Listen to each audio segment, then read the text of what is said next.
All right, welcome everybody, and thank you for coming. And if you're like me, you rushed through any kind of dinner you could get to get here, and you left a beautiful evening too. So I appreciate everybody attending. I'll call the meeting to order at 7 o'clock. Any additions, deletions, or changes to the agenda? The only suggested change, because Eric is already here for earlier ones, and Alex, if you are okay with it, moving the angle broom discussion right after the BlackRock allocation request. Oh, sure. And then having the municipal planning grant follow that. Sure. Does that work? Okay. So yeah, I guess the broom goes in front of your topic there, Alex. Real infrastructural planning, I understand. Yeah. Right. There's no public comment that I see. So we're going to jump right into the first item, the first main item of our agenda, and that's a discussion of our wastewater treatment system upgrade that's in the process of being planned. We invited our senators and reps to come. In that invite, I realized that our email system, or at least my email system from the town to our reps and Senate representatives, apparently gets bounced. So I apologize for that, and I think it's being looked at anyways. But we do have three that came. I know that Mike Sirotkin and Chris Pearson had hoped to make it. They had conflict. So if they're not here, it was their intention to. And I know Debbie Ingram was out of town, so I did get a chance to speak to her and discuss this. And then Tim Ash was unable to make it, but Renee and I had a nice discussion today on the phone with him. So maybe the three of you, if you want to come up front, that'd be okay. So, yeah. Okay. All four of us. All right. Four chairs, just so you know.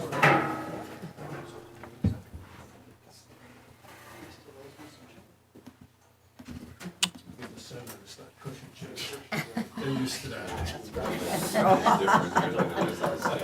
No, nothing different? No, no. You're in the middle chair? Yeah, okay.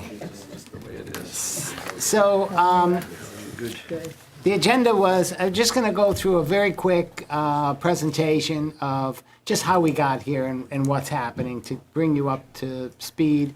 We went through this at our last meeting, and it will help to reinforce us as we continue to learn through this complicated topic. But maybe to start, we'll go around really quick and just introduce ourselves.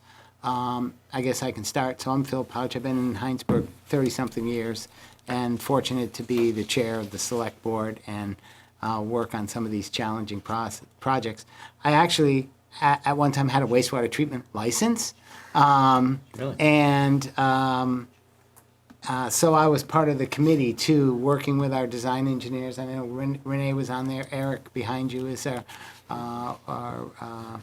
is on it, too. So there was a number of us on it, and we learned a lot about wastewater treatment. So that's me. Aaron Kimball, second term here on the select board, also a water customer. So, Right. so of importance, of course. I'm Marilee Lovell. It's my first term on the Select Board, just coming to the end of my 3-year term. And my background is in environmental ed, so I'm very interested in this. And also on the regional Oh, that's right, I'm Planning. on Quack. QUAC, Regional Planning Clean Commission. Water Advisory Committee. Thank you. Water quality. Right.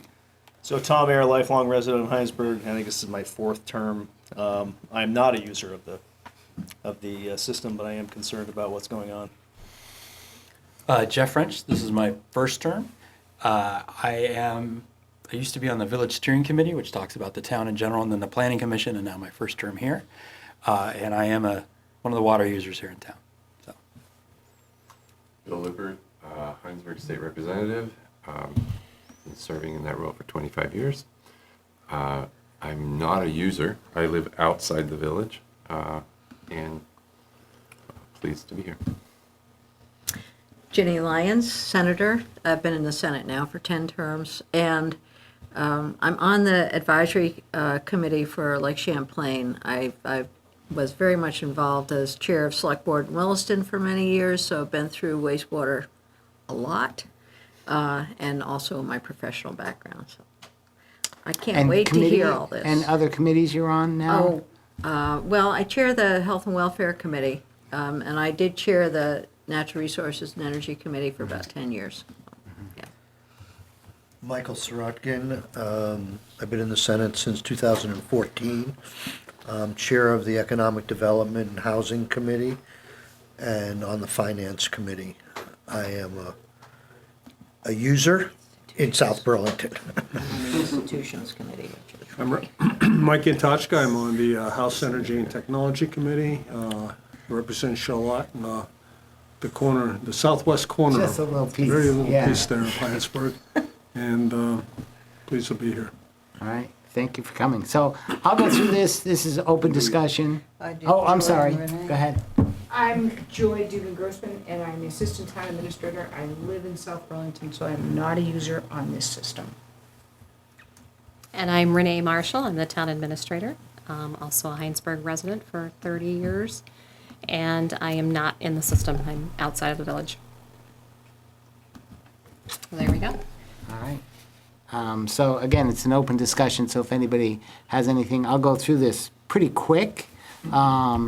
But if there's some questions or I need to speed up, just let me know.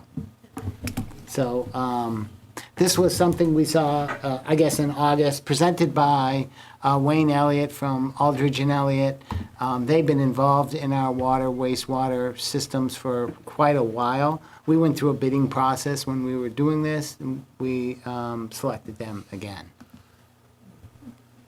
You're doing committee. Yeah, go ahead. Yeah.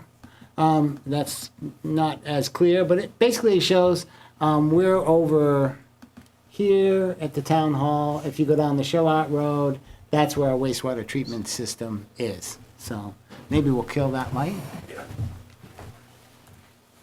All right.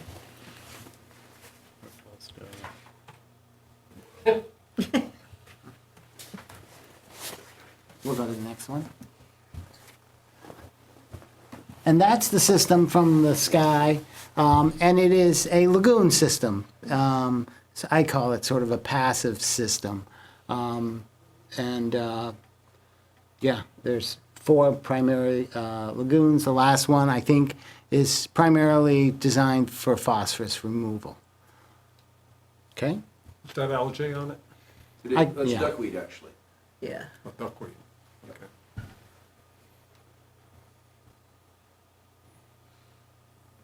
So just some of the facts, I guess in 1967, I wasn't here.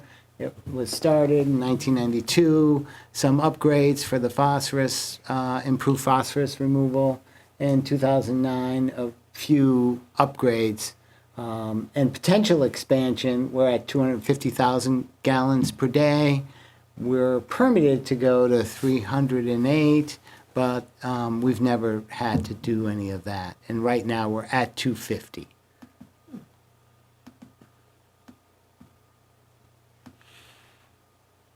And we talked about that we do have a process to remove phosphorus, and I think we're pretty much near the limit of what phosphorus we can remove for this system.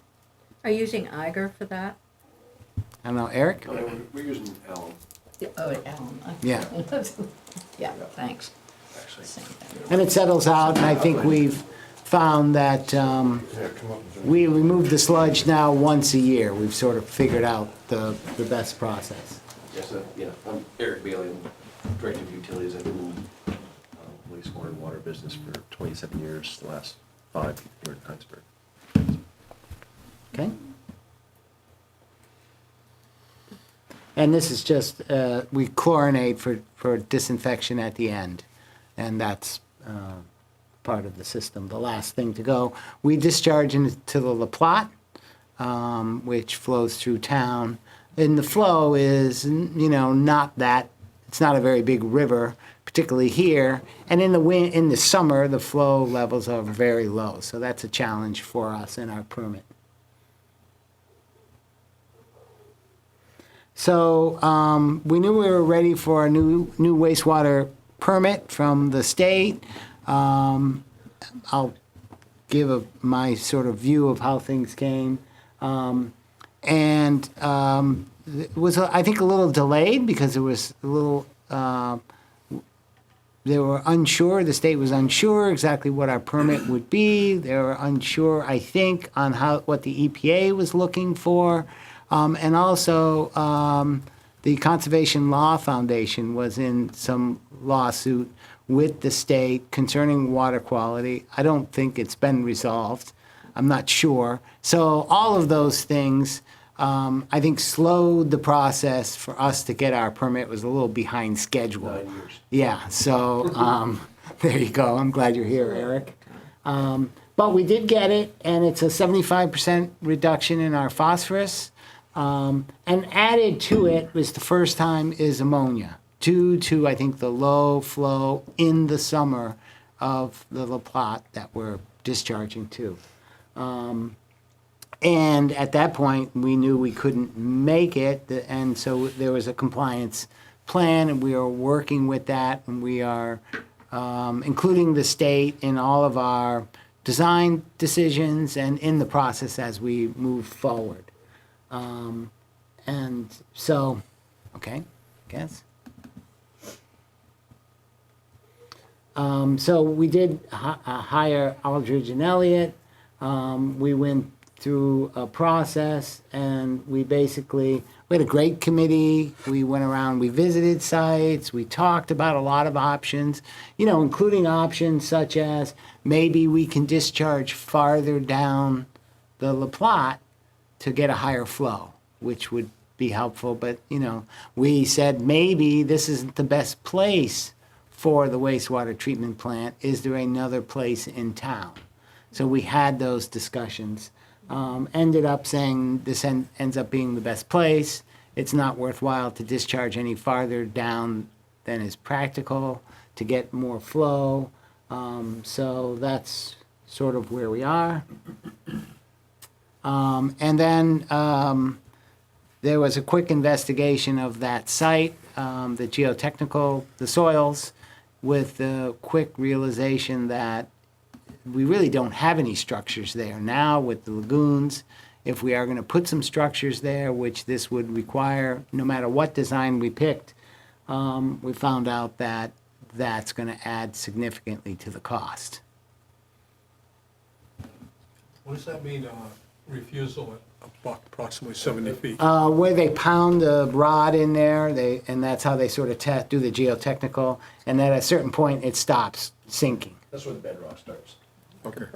Yeah, or the really compact soil, one or the other. Yep. We refused to hit it any harder. That was it. We got to 70 feet. We're not doing any more. Hit oil. So typically this is steel piles that you would put down to keep the buildings from collapsing. Not only the buildings, but all the piping and everything in between the structures. But in this case, we're looking at doing what's called these wick drains, which are done, not a lot in Vermont, but done a lot of places in the country. And you basically put these drains in there for 6 months and drain out the water over 6 months to a year. And at some point, you improve the soils. And so we looked at both designs and looked at the possible systems we were going to have, and ended up choosing the wick drains for a number of reasons. What's to say the water won't return once you built it? Well, as they're wicking them, they also are compacting the soils. Yeah. And so there's just no space for the water to come back. Okay. So this is, so in the end, we looked at 3 different designs. We ended up with an SBR, sequential batch reaction system reactor. and for a number of reasons, mostly cost, primarily cost. So these are them, and then these are the structures. So one of the lagoons will be, or a partial lagoon will be taken back. This allows us to continue to run the system while we build this, and those are the reactors. There's a couple of other parts of it, and then a new disinfectant system. So that's what we ended up. So we have to go from a, what I call a passive system to more active system. You know, with the lagoons, you could go several days or a week and not really do much because you have so much retention time. I mean, it's checked every day and all that, but it's a little more passive. This system's running just constantly. So I'm trying to understand here, so you're actually eliminating the lagoons altogether? Yes. Yes. Okay, Yep. was there any consideration of trying to do both? I mean, you went, the TMDL requirement went from something like 600 to 100 and something. Pounds per year. Yeah, Yeah. and that seems like an awful lot. So there were 3 different options looked at. There was this one, there was an oxidation dish, which is another, package plant, very active system. And then there was another one that was a retrofit of the lagoons. And unfortunately, it was one of those cases where if we'd have just had the strict phosphorus limit or just had the strict ammonia limit, we could have done something with the retrofit of the lagoons that would have made it less expensive. But the lagoon retrofit option, 1, didn't do as good a job, and 2, actually cost more. Yeah. Okay. Yep. We'll go to the next one, I guess. So this is just a summary of some of the costs. Obviously, I think the geotechnical issues add about $1.5 million to the project, roughly. And then, so we add up some of the costs of the phase 1, and then we go to phase 2, which, of course, adds on to the cost. And if we get to the end, the next slide, I think, shows sort of where we are, I think. No? Yep. Yep. Oh, yeah. There we go. So we're looking at a total project cost of $11.7 million. The present system now, it's an enterprise system, so not the entire town doesn't pay for it, only those users. And most are water users. We have an enterprise system for the water system. We have a sewer system. There's a couple of people that might be on one or not the other, and I'm one of those. I actually use the sewer system, but I don't use the water system. But I still get my sewer bill. And if you look at what the sewer costs are compared around the area, well, I think we're second highest. I think the last time we looked at it, but we're up there. Yeah, we're up there in the highest cost tier, which is understandable. We have really, I think it's less than 700, less than 600. 629 units on the sewer service 600. area, and 467 are the number of billed. So some number are, of bills that go out. some are multiple buildings, so 640 users on the system that pay for this. That's like $20,000. Yeah. A lot. Right, so it comes out, it's around, right now, it's, approaching $500 a year to be on the system, and this will double that, roughly, even after some of the benefits. So if we keep going to the next slide, I think it shows some of the funding opportunities, the Clean Water Revolving Fund. So that could maybe give us 18%, something like that. If we go that route, we have a choice of going 1 or 2 routes. The other one is USDA. It gives us a little bit more, but we have to be eligible. And we're in the process now of getting that survey, and we don't really know one way or the other where we stand. Not sure when we'll find out.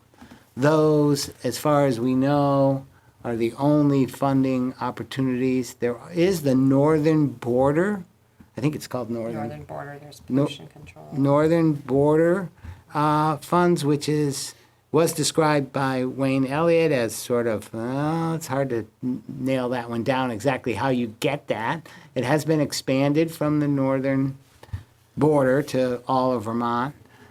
Tim Ash talked about it a little bit and said, I'm not sure that there's even a chance, but it's out there anyways. So that's where we're at, and so, again, roughly, it will double the user fee. And then, my next, so that's the last one, I think, for this. How's it, so just talk a little bit, do you mind just talking a Sure, little bit? absolutely. How you would fund it for the users? Would there be upfront funding while construction's going on, or then are you gonna just pay off the bond going forward? I think that the idea would be to go with a bond right away. Yeah, We have some money now, and we've got the revolving fund that we've tapped into help us with the design work, which gives us 50% up to a certain amount. So right now, if we look at the project schedule, we're looking at a bond vote in March. So whether that happens, we said, let's make a schedule. That's what the schedule says. I think the state wants to see us do this because, they want us to comply with the permit. Am I correct in understanding that there needs to be a successful bond vote before you can qualify for the state funds? Yeah, that's right. So we have to It's not go a with the matter of- bond vote for the whole For amount. the full amount? Yeah, and then maybe we get, hopefully we get some funds that you help get in the queue, to, yes, I know. Right. yeah. I'm just sort of looking here, making sure I covered, So, Yeah, Go ahead. I was going to say, if you could explain what the two different columns, joint funded and then state only. So in the joint funded, you've got the loan subsidy, WSRF loan subsidy of $300,000. The revolving loan fund Yeah. is not, it's just a state. The joint is assuming that we qualify for a 25% USDA grant. Okay, all right. Okay, so the joint has to do with the top and the bottom as opposed to one side and the other. yeah. So you can see we would get, 2.9 million there. On the other side, we would get the, less than that. I'm sorry, I'm confused. So the 11.7 is the total projected cost. Right. Right. And you're gonna have to bond for that full amount. And then what is the potential you can get from the various funding sources to lower that amount on the ratepayers? I think from That's the it. Be the- US. That's Go ahead. You get the- What's the it? three, on either side, you have the 300,000 for the planning loan. Right. That's forgiven. Right. And on both sides, you have the 1.75 million. And Right. on one side, that's where it stops. And then in the joint funded, assuming we get approved for a 25% grant, there's another almost 3 million. So what does the 672 represent? That's a loan, you have to pay that back. USDA loan. So that's the same as the 9.6 loan Right. above. Right, So those are all loans, so those would have to be paid back. Correct. Under the bond. 15. Okay, so the range, in the best of all worlds, the range would be 6.7 to 9.6 as to Right. what the ratepayers would have to pay. Yeah, and that's if we qualify for the USDA. And there's an economic model for that. Okay. Isn't there a qualifying process for the revolving loan fund as well in terms of points as to how you rank and get to the top of the queue, I believe, as I understand it? And I'm on that committee.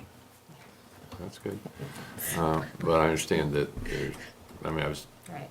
trying to understand some more about this by talking with Alice Emmons, who's the chair of the House Institutions Committee, and she was saying that it's, there is a ranking that, and you have to qualify by points, and that this project at this point, I wasn't clear whether they had all the information or not at DEC. Yeah, I In terms don't of the know points. where we are exactly It on wasn't- that. We weren't ranked high Uh-huh. at this point, which was a Mm-hmm. concern. But I didn't know what the status was, whether they had all the No clue. needed information. I don't know. You I guys don't know. probably know better than we would at this point, because the DEC will bring recommendations into committee, and then we make those decisions based on those recommendations. How much is the bond gonna be for? It would be for 11.7. Okay. and Total amount. The total amount. And then, is there any wiggle room in the reduction that, the amount you have to reduce by? I just- At this point, no. And I do have another slide. I don't need to even bring it up. I'll just show you sort of just to be, What's the La Platte River look like? What's the, I don't mean physically, I mean in terms of the phosphorus that you're putting into the La Platte. What's the, The phosphorus load isn't as much a concern for La Platte as it is the Lake Champlain TMDL. right. yes, I It's the understand ammonia that, that's but the are, it's ammonia, okay. Yeah, the nitrogen is the bad one anyway. So what's been shared with us, this comes from the EPA report in 2016. And there it is there, and it shows, where the total phosphorus load is coming from. And you have some from New York, you have some from Canada, and then you have some from Vermont. Here, this is Vermont, and this is from all of the wastewater treatment plants that discharge to the lake. That includes Montpelier, everybody in Winooski River. And so you can see it's 3%. There's some data that's saying maybe less, Right, but that's the worst case scenario. Yeah. Depending on who you look at, it's between 1% and 3%. so, and just to put it on the table, we're all for clean water, but we're wondering if spending $11 million on such a very small piece of that is really going to have an impact on lake quality. And I think everybody's kind of says, not really. I think the auditor of the state has said spending money on wastewater treatment plants is not a good place to put the clean water money, although, it was explained the report maybe didn't give the whole picture. But still, and then we're looking at it saying, we're right now probably the only town at this point in this position. Because we had lagoon system primarily, everybody else built other systems. And so, it's gonna be a difficult sell to our town when the reasoning, besides saying cleaner water, and we get that, the deep reasoning of phosphorus reduction really doesn't seem like it's gonna solve the So lake for me, problem. this goes right to a very, an important issue that you're bringing up, and that is, in all the legislation that we've drafted on this, I'm pretty sure, we've talked about critical source areas, and that's not the critical source area that we're looking at. That's one. Number two, the CLF lawsuit that you're talking about is exactly about why are we going for the high-hanging fruit when we should be going for the low-hanging fruit first. So we'll have to figure this out. It just seems silly to have so few homes responsible for so much, homes and When we're businesses. stuck in the middle, the feds are saying, hey, wastewater plants are easy to regulate, Right. so we'll just pass that. But the state's saying, we're not spending money on it because that's not where we're getting the bang. But we also have to understand what's the Top benefit that we're getting from it. So that's why I asked the question about what's the effluent, what's being assimilated in the Platte, what's flowing down and being assimilated in Lake Champlain. It's a good question. Might be a good angle for that, actually. We could probably Yes, it might. get some good info from the, What's downstream? Lewis Creek Association. Right. They've done more Right, water doing a lot of testing than testing on anybody. Yeah. Yes, they have. Yep, they have. So you're right. If our impact to the plot is seriously impeding the water quality of that, then, then there's more justification for moving down this. And I think everybody here and everybody, wants to see clean water. And being able to do this is not, it's not gonna hurt anybody other than taking, you know, some limited funds that we all have to clean the water and saying, is this really the best? It does a Best lot way. of things, though. I mean, I would like to say, I think it's important that the DEC be able to justify the permit that you've been given. That's one. And I don't know that. I have no idea. It might be fully justified. So, yeah, and then the other thing just flew out of my head, but, Well, can I just pick up on that? Because I wanted to ask, or I asked Renee earlier, it's like, again, I was just trying to talk to some of our colleagues to try to, because this is not my area of expertise. yeah, that's okay. But one of the questions was, Phil, you mentioned that the addition of the ammonia requirement actually triggers, and if you said it triggers a whole different level of of construction and remediation, et cetera, that ups the cost. Now, what was there any, and I don't know the science, and I'm not trying to advocate for not clean water, but has there been any process, or is that left the, is that gone? The train left the station. Yeah, thank you, train left the station, in terms of reviewing the permit, about why both elements for this particular instance in Hinesburg. Because it seems clear that that's a point at which, if it was one or the other, perhaps that changes the scenario entirely. But maybe that issue is gone That's what our past. design engineer has said. It's because it's both that it really, But it the question I limits have it. is Why? So, is what that we were permit- told was on, the permit on the appealed water, or challenged? on the or- ammonia, I don't know that we officially appealed it. We were told the ammonia was based on the very low flow of the La Platte during the summer, which is, it's a toxic, toxin for the. Yeah, we didn't legally appeal it. We did bring in a consultant, and with the consultant, actually did some good movement on it.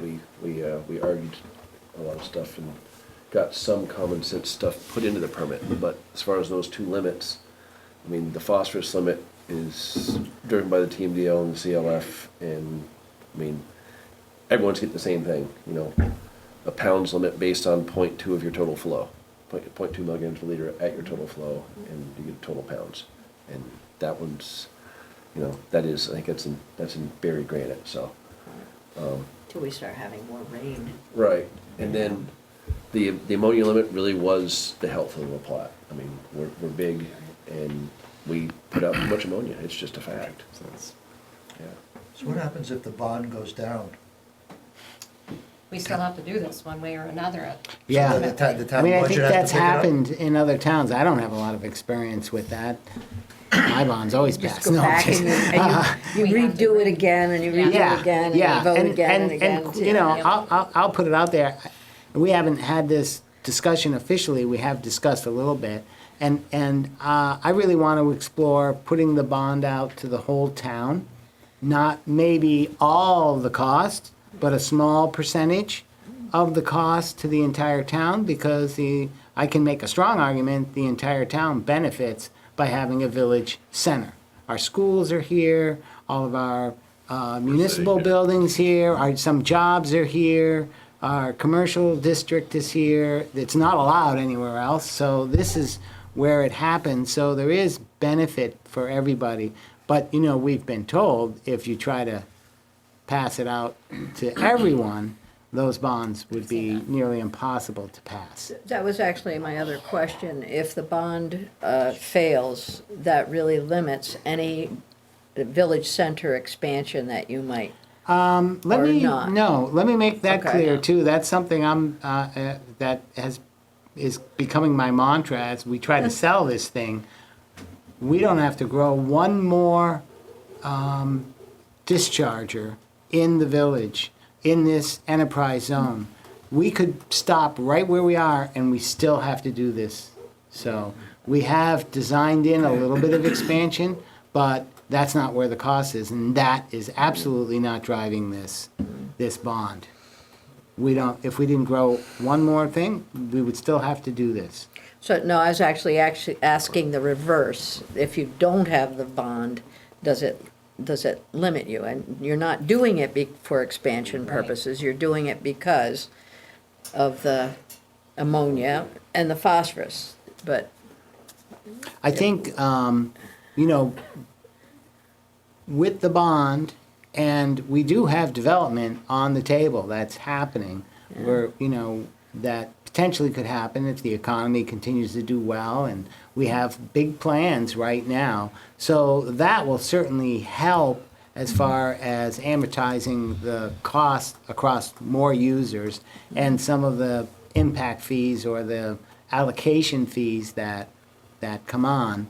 I don't think we have a really good understanding, we haven't done or had the analysis done now to understand, hey, if we get, you know, 100 more users, what's the cost? Or 200 more users, or, you know, we have some development, some of our, what's on the agenda tonight is a fairly good-sized development coming for allocation, water and sewer. So that would probably help, and I don't think we have a real good understanding. It certainly won't solve the problem, and it does drive up the cost of development. Yeah, it does. So do you have a stormwater utility or any kind of, you don't have any stormwater anything? Well, I think Tim Ash asked us some good questions this afternoon, and one of them was, has there been any discussion or any look at any avenues where you would take some of this money and instead of doing this, putting it to stormwater or something else that might have a bigger impact? If there's a way, I don't know whether there's a way to find a reduction in the cost and the extent to which you have to improve the wastewater system, but if you had a stormwater something, whether it's a full-blown utility or some stormwater mitigation in some way, it might help to reduce. I don't know the answer to that. Maybe Wayne Elliott does, but actually I'm on a committee with him, so I can ask I him. think Pick his brain. if you look across the town, we have done a tremendous amount in the last 10 years for stormwater. Yes, you have. Without a utility in place, it's Yeah. just been done. Right. And I think that kind of gets overlooked, unfortunately, without Well, it documenting shouldn't everything. be. I mean, it really I agree. shouldn't be, yeah. We are focused on it, and we, you know, our roads committee, and we have a number of projects going on. I was just last week looking at a project right here in town of a green space, maybe converting it to, you know,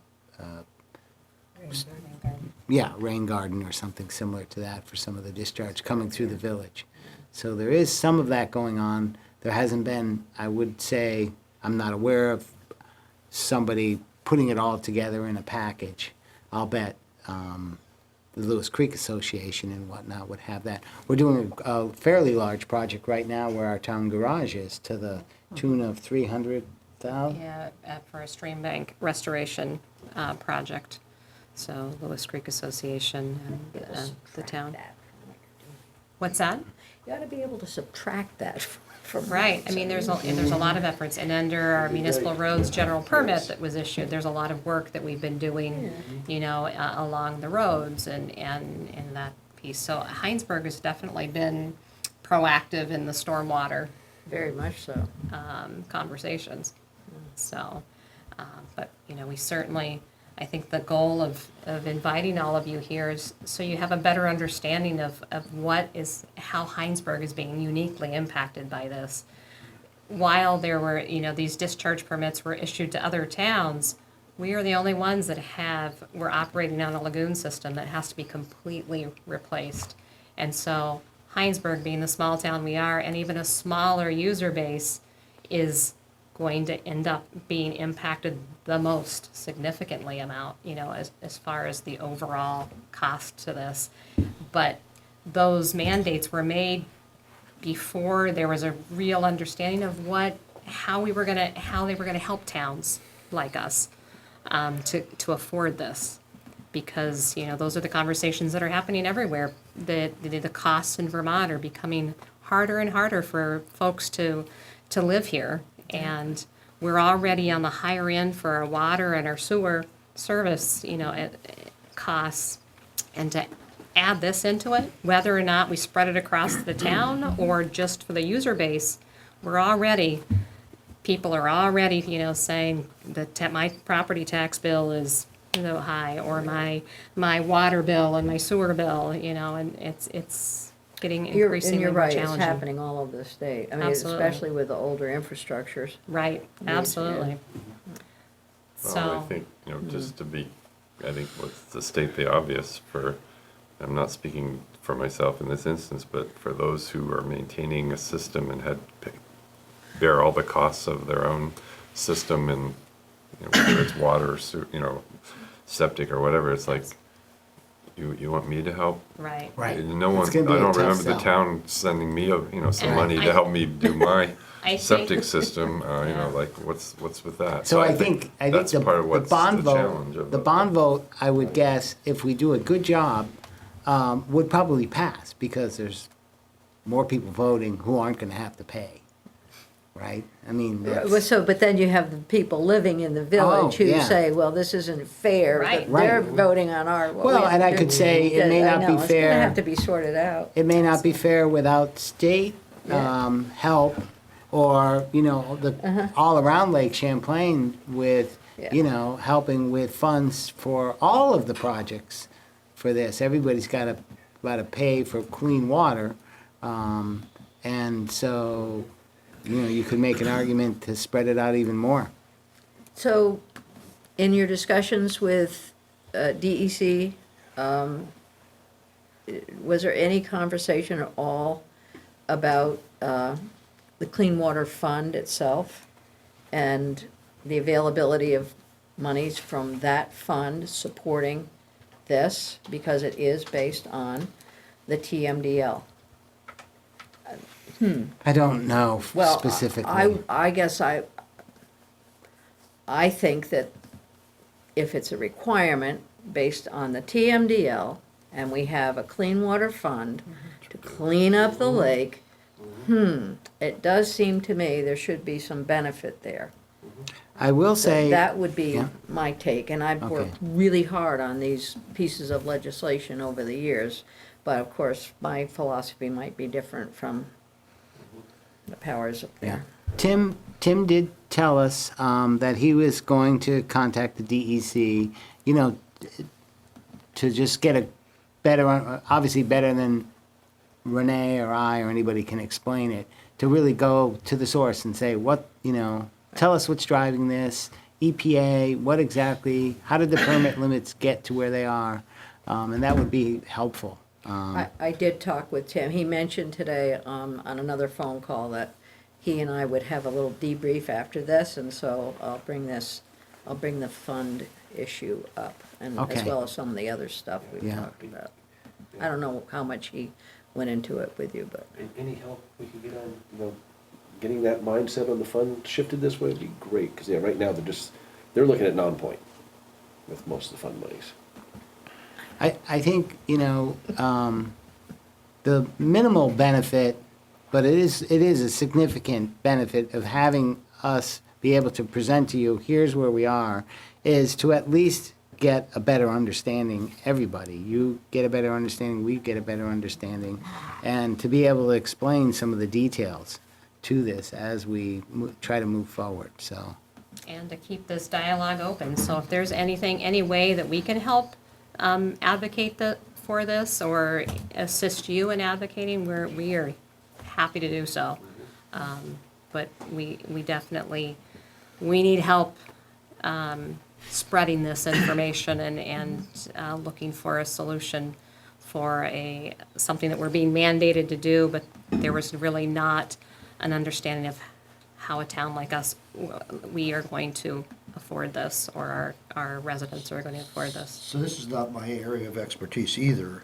However, I've been to several meetings leading up to the funding of the Clean Water Fund, where they highlighted the fact that the money would go to non-point to avoid the least impactful but most costly solutions, like upgrading these things so we can get the numbers down at the point where it's causing the problem. So it seems like we did that, and yet they're still hitting hard to the wastewater treatment plants. And we're kind of caught in the conundrum of. Well, they're not doing what they said they were gonna do if they're forcing these costly solutions upon towns like Hinesburg.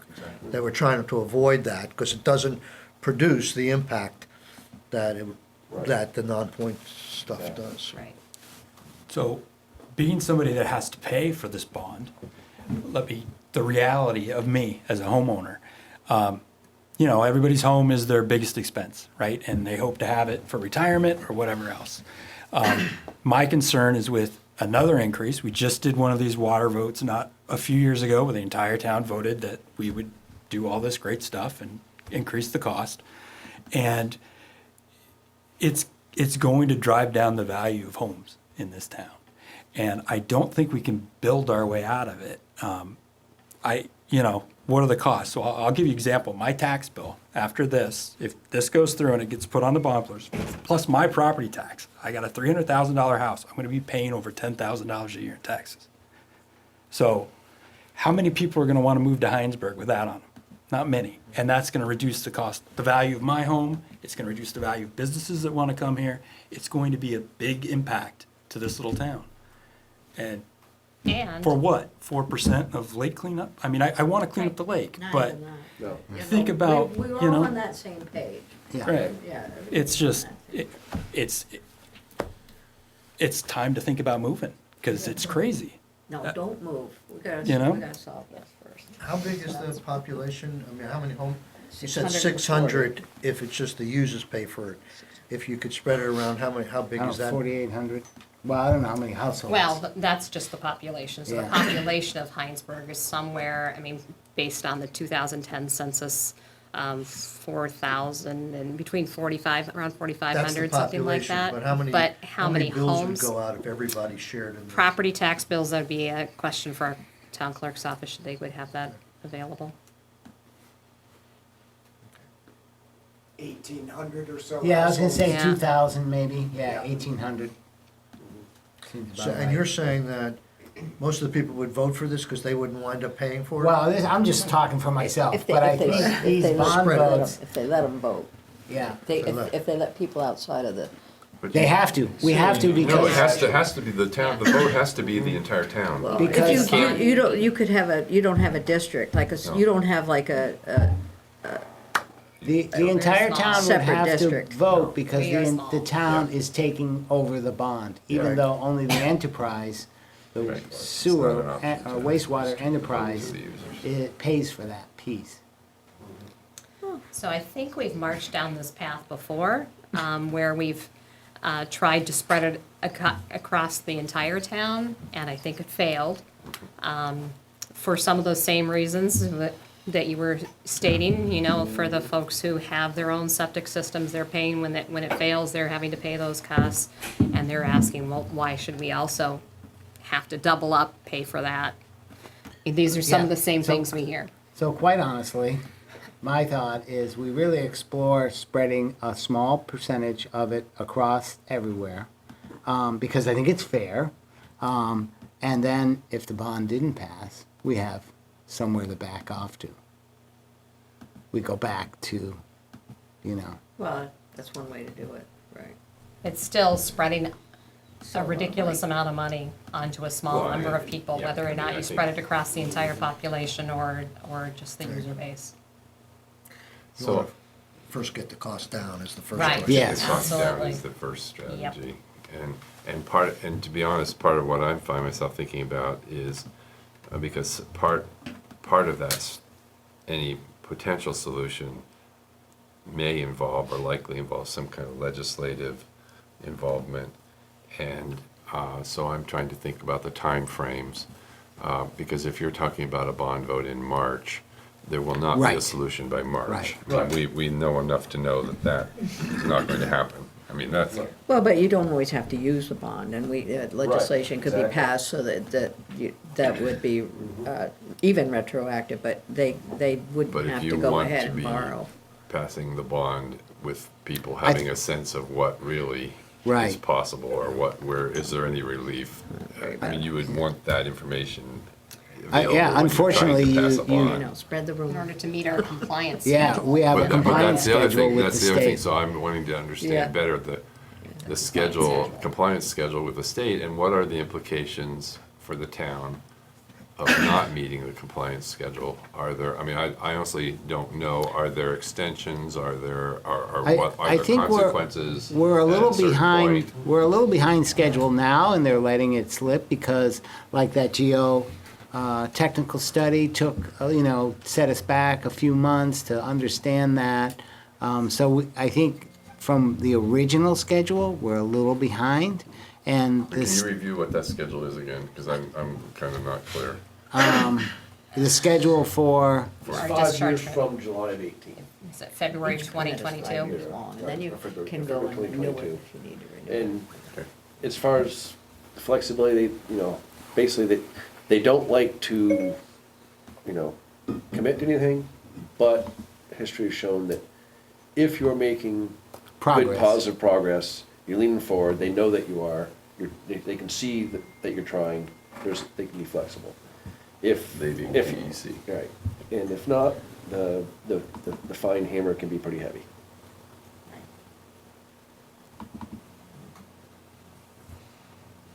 well, just by having this discussion tells us there's a lot we can, learn in this process. I think there are a lot of good questions that you're asking that it's like, not really sure. So, And I think, to be quite honest, I think engaging, and I think engaging with our entire delegation from our senators as well as House members is in the interests of the town in terms of both demonstrating that we're serious about, the town is serious about this, seriously concerned about this as well, but that it is not an attempt to not move forward, but this is an attempt to try to find all possible ways to move forward that actually serves the town and meets the need. If you want to look at, I can either send you a copy of our discharge permit so you can see all of it. Thinking about asking for that. Yeah, the permit number is 3-1172, but I can certainly email that to all of you so you if can the email see it. goes through, maybe it will. and maybe Well, it won't. and likewise. There we go. If not, it is on the DEC website. Yeah, we Yes. will, we'll figure out a way. I think we realized that once I got through to someone and they emailed everybody, then you could get that, But so. thank heavens for I got Mike. your email, You- the you second got one. it. You did, okay. And I Okay. think I got one from you, the second one I got from you, so they may have fixed it Maybe. in the I system. think There's you been talked email about it. snafus Yeah. multiple times. Okay. I have not been getting anything from the select board. Yeah. So have you- That's bypassed. You're trying to, you seem to know a lot, but there's also some unanswered questions. Have you had people from DEC sit in these seats and ask them these kinds of questions already? We have. Okay. We've had, while our discharge permit was being drafted, we had many meetings with them here, staff and board members. And then we had a select board public hearing when the first draft was issued. And so we had residents and people from the public there. We also hired a consultant, as Eric had mentioned, who was a former staff member of the DEC. And so we hired him as well as our consultant that is doing for the wastewater upgrade from Aldrich and Elliott. And they both reviewed the draft discharge permit, provided comments, and comments from the select board. And so DEC took all of those into consideration.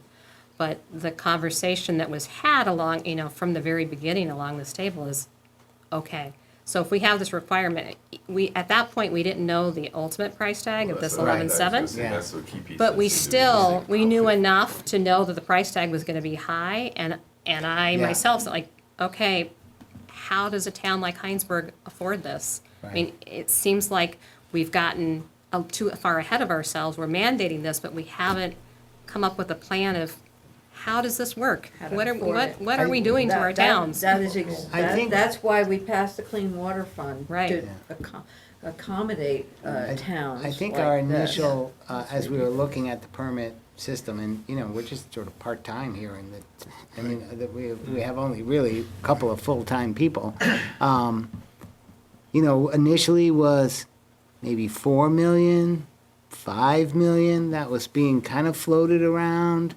And then, you know, once everything came up and then that geotechnical just added another 1.5 to 2 million, then all of a sudden, just in the last 3 months, really is when we've gotten to, here's where we are. And we did pick, you know, and we trust our design engineer, the most cost-effective way to get there. And we certainly want to get to a point, if we're going down this road and we're forced to do this, we want to be in compliance. We don't want to be close.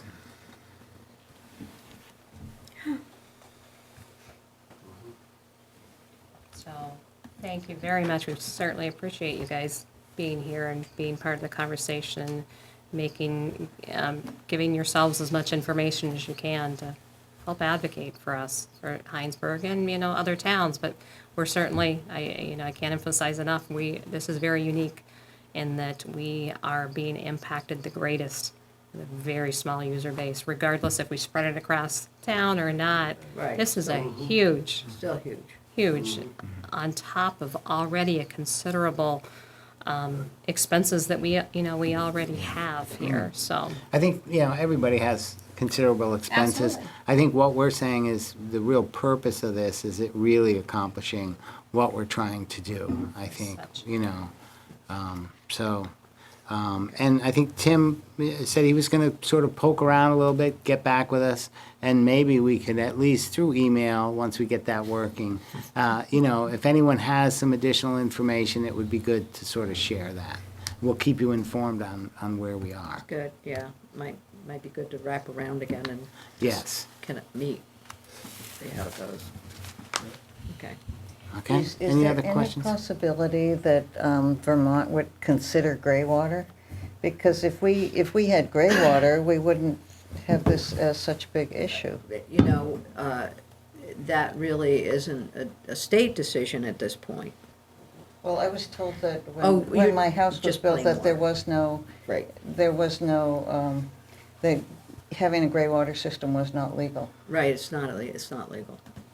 I So- should say that. It is a state law. Yeah.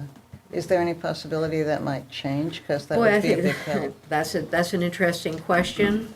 I don't know that it would solve the problem you're facing right now, but I think it's a conversation that people might have. Yeah. It's not allowed in, it certainly wouldn't be allowed in the basin, the Champlain Basin or some of the other surface water basins, but Just clarify what a gray water system Yeah, is. please. that's where you just let it run out of your sink. It's the water that doesn't go in the toilet, it's the Okay. dishwater, the shower water. Dishwater, yeah, washing machine. In the old days, They it was would an be old washing separated machine out. that was buried in the ground and you just had some stone there, right? I mean, Some of the camps just have their kitchen sinks running right outside and maybe into some rocks and stuff. I think the systems that I've read about tend to be, you know, they're actually collected and treated differently from sewer, but you can't just discharge it, it's still collected. So you'd Right. need a distribution system or a collection system, and, you know, that would have a lot of capital costs too. Probably impossible to Yeah, think about the collect chemicals it. that we use today as compared to what we did. Right, yeah. A little different. Tanning solutions, right? So, all right, well, thank you very much. Thank Yes, you. we appreciate your time. I guess I have one more question. Okay. Just for discussion. Yeah. Have any communities ever backed away from a municipal system, having individual homeowners develop their own, like those of us in the rural areas? Of course, most haven't had this type of situation before, but it's a thought that's crossed my mind, I'm not gonna lie. Well, most of the areas in town probably wouldn't perk very well, and the density Right. is too much. Too dense and it's too Yeah. Build a Wisconsin mill or something like that. Oh. Be extremely expensive, and you may not have the land area to build it. And then you're talking today, the way DEC does that type of system, it's very expensive. So you're looking at $20,000 anyway. Yeah, you know that. Okay, thank you. All right, Thank you so much. Thank you. Thank you.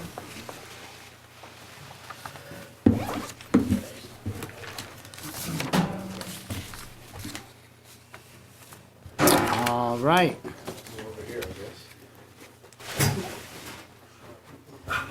I'd just like to say it's 8 o'clock sharp. I can't, it's amazing. All right. You know? Next, the CSWD, or we're gonna do the CSWD next, right?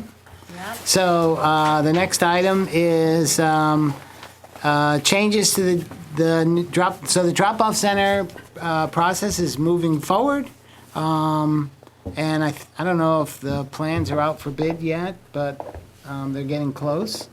And there's really, this is a discussion about the drop-off center wanting to change their boundaries a little bit or expand slightly at our town site. And we have in our packet, I think, a draft lease, right? So not what was an example, it was an example of a lease that we've had, approved lease we had before. Sarah Reeves was was going to draft one. She just hadn't got it sent to me yet. She did just send a Word version, but she hasn't made any of the suggested changes yet. So what the CSWD, they're not requesting that we finalize this tonight, but they're requesting that you guys give approval for them to continue negotiating with me to come, to an agreement. Primarily lease. on the boundary and lease, anything that's in the lease that might. Yeah, so there would be a few changes in the lease. It would be, they have standard language, a standard template that they use in all their drop-off centers, but there's specific items that are accepted that are unique to each center. And then for ours specifically, we would need to also discuss like the stormwater, the swale that would be within their fence that they're proposing. So they would be now responsible for maintaining that and managing that piece of it. And a little bit of snow storage area and how that was going to work. How, and if there's a gate so that the town will still have access to other portions of that property. So there's a few items. Again, she hasn't given me the complete list or a complete lease with a draft for you to look at. I do have, let me just see if I can pull up her last email where she calls out some of the things that my computer is operating very slowly this evening. Let's see if I can pull Sarah.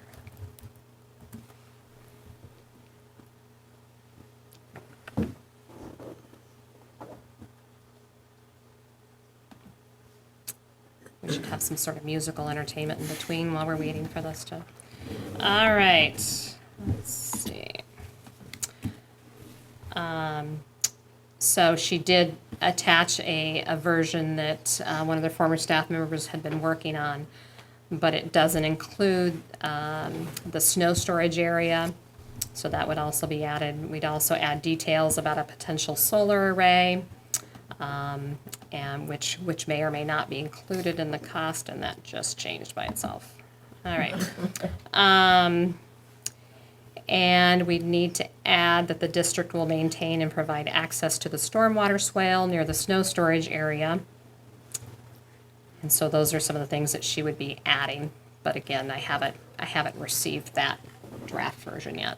I mean, I think there were a couple of hiccups in the last couple of weeks, but those we've kind of worked through, I think. Yeah. You've worked through Yep, some of them? so there was one piece that they thought that they had to show the state that they would have access to our highway garage for their 2 employees on that Saturday to use the bathroom or our service, but that our highway garage isn't open during that time. So it felt like that wasn't a common sense thing. So we did push back with the state. Mitch helped out with that. So he communicated with some of the same folks.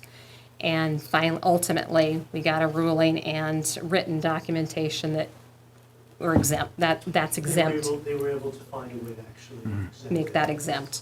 So they're fine with operating just like they functioned in the, for 20 years with just the portalets, which is how they do with their other drop-off centers, and they don't need access to a building. So I think that one's off the table of being So an I issue. think what you're asking is, you will continue to work through the lease agreement, and if there are some activities or things that will go outside of the boundaries, you explore those, come up with the best approach one way or the other, and get back and let us know for final approval. And so Mitch is here. Mitch, if you want to come up to the table, you're welcome to. I'll just simply mention what really is what really actually made this happen is, in the original 2017 approval, there was a certain area that was designated for CSWD. And matter of fact, talking about the whole history of it, which you probably know very well, that the town went through, consulted with CSWD to see what type of size they actually needed. They picked this size. This size was delineated, and after that, the thought was that they would have a fence around their site. It turns out that placing a fence on that site would actually block one of the stormwater ponds that was set up, so they're going to be putting in a gate in so the town would actually have access. But they're also saying that for snow storage, that they need more room. They don't want to basically put it just simply out to the fence. They want to go beyond their particular area for snow storage. They've set up certain areas where they would want to place that snow storage. But it's beyond the original area that was designated for them. And the way that the Development Review Board handled that situation was it came up with a conclusion to say, if the fence happens to be around their particular perimeter, they have sufficient room for snow storage. This is something that they would like to do, in essence, to make I'm speaking for CSWD, but the impression that we actually had was they basically felt if they had this little extra room, then their site could actually work that much better. By expanding that particular area, they would go into an area, a different stormwater swale. That part of the discussions that we've had is if they are going to put their fence beyond to cover that particular drainage swale, that they would then have to be required to maintain that particular drainage swale.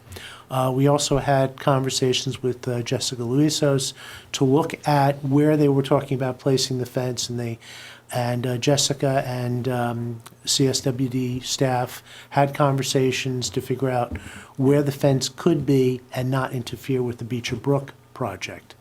So what really they're looking for from the select board is some type of approval to say they could have the fence a little bit beyond their particular areas for their snow removal, and also a certain area where they could put up a solar panel to potentially provide electricity to their particular site.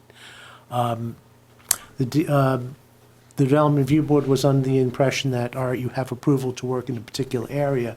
We cannot give you an approval to go beyond that without Select Board approval. So the CSWD has the option, which they would like to do, to come to you and ask for that a little bit of extra area to be able to have their site function that way.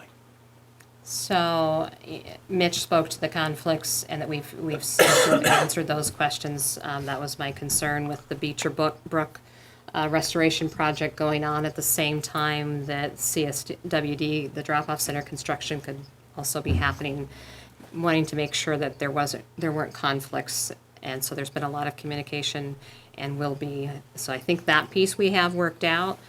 But as far as highway operations, Mike's been away on vacation, so he hasn't gotten to provide feedback and fully look at this plan of where the fence is now to see if there are any points of conflict, and as far as maintaining any of the stormwater features that are there, will they fully have access to where they need, how they need to have access to those.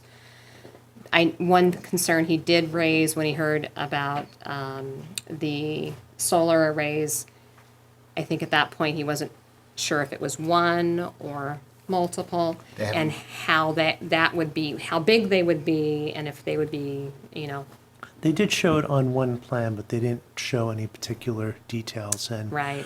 Again, the way the Development Review Board looked at it was, this is outside the area. Get your permission from the Select Board. Before we take a look at it, yeah. And then from there, if it is all acceptable to everybody, then there is the process of getting a minor site plan amendment that would include some type of communication from the Select Board to the zoning administrator to say that this would be acceptable. So then she could write that type of an amendment. Mm-hmm. How much space is being added? You're basically just moving the fence back a few feet. It's about 10 feet, 10, 12 feet, I believe, in some spaces. Do you have the plan? I don't have it. So Mitch, at this point, we don't need to do anything unless they come and ask us, is that correct? I would say if they want to, they can build the site with a fence. They need to, there were some other requirements that they were needed. They have to upgrade the erosion control permit, the state erosion control permit, or at least get some type of statement from that. They had the wastewater, which I ended up doing the work in essence for them to push that through. But if they wanted to just simply put in a fence in the location around the outside of their site, then they just need to provide us with a new plan that shows the fence in that location, and then they can go for the building permits.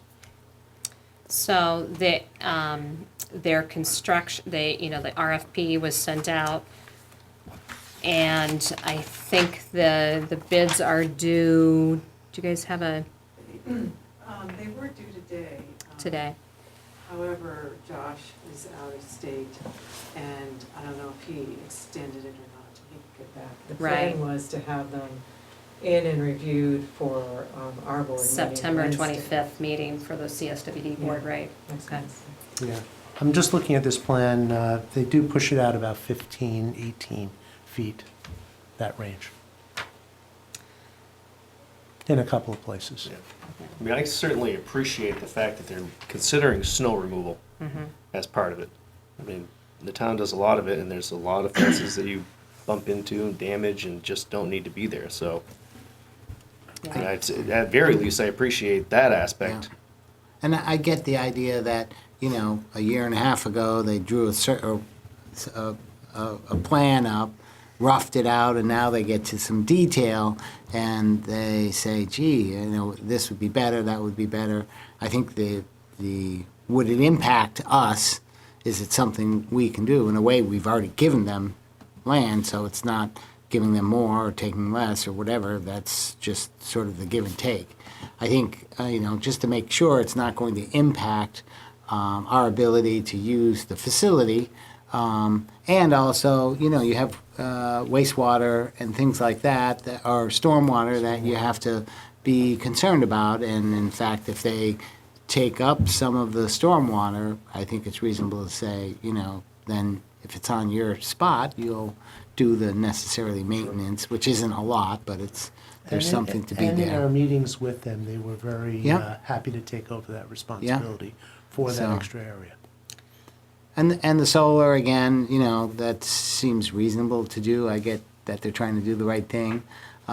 If it doesn't impact us, and it's not an area we plan to utilize for the long term. I mean, we do want them here. We want them to have a very good facility that's usable.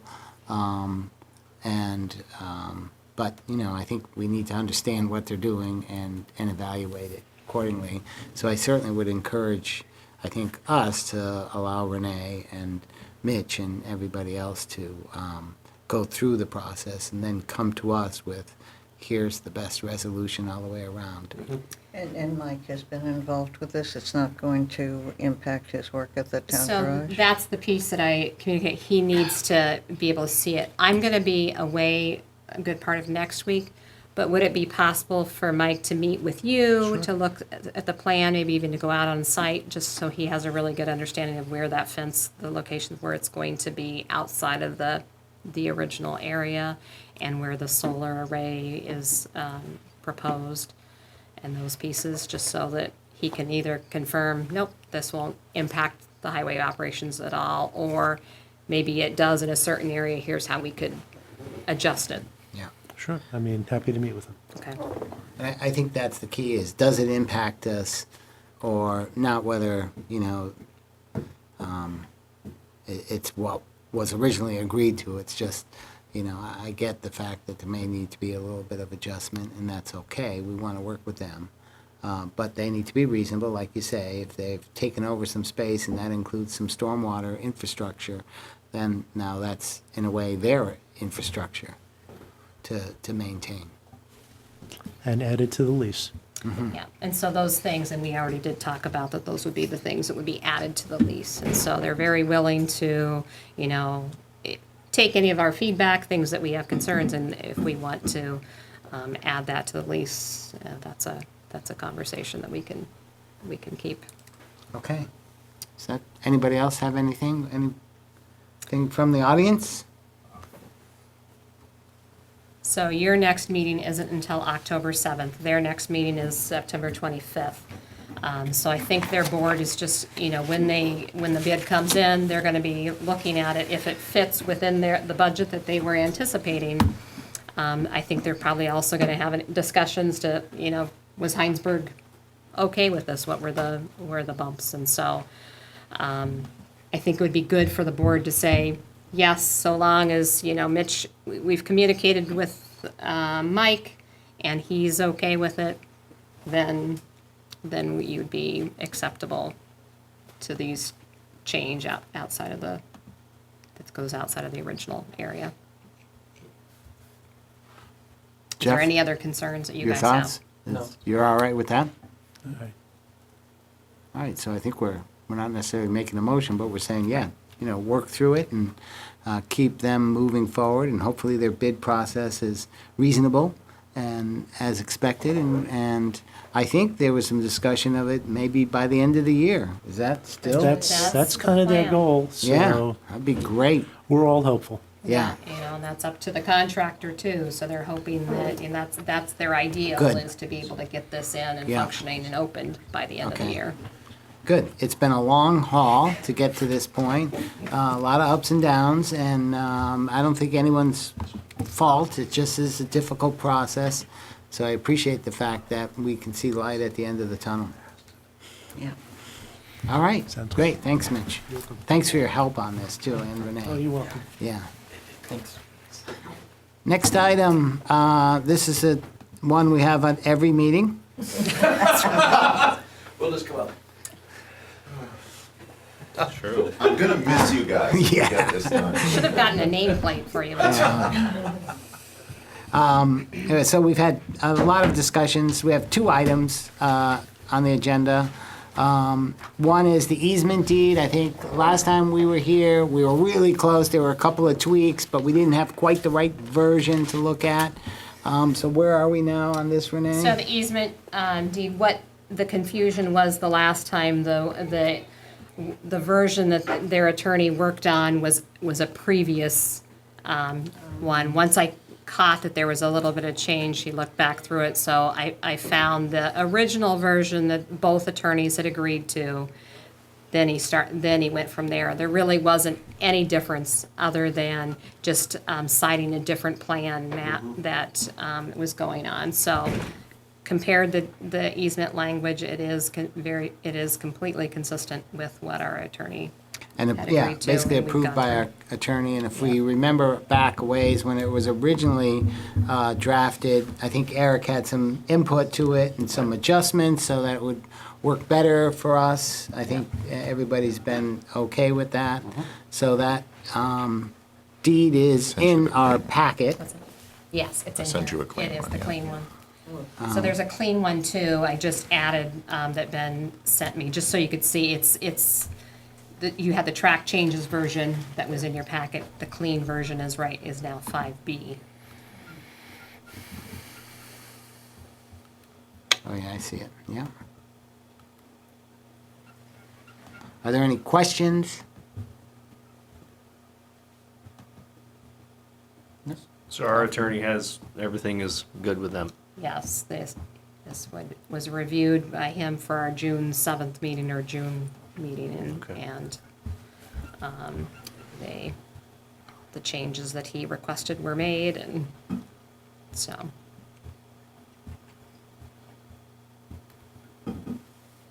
If we were to move forward, we would need a motion. And we all have to sign it?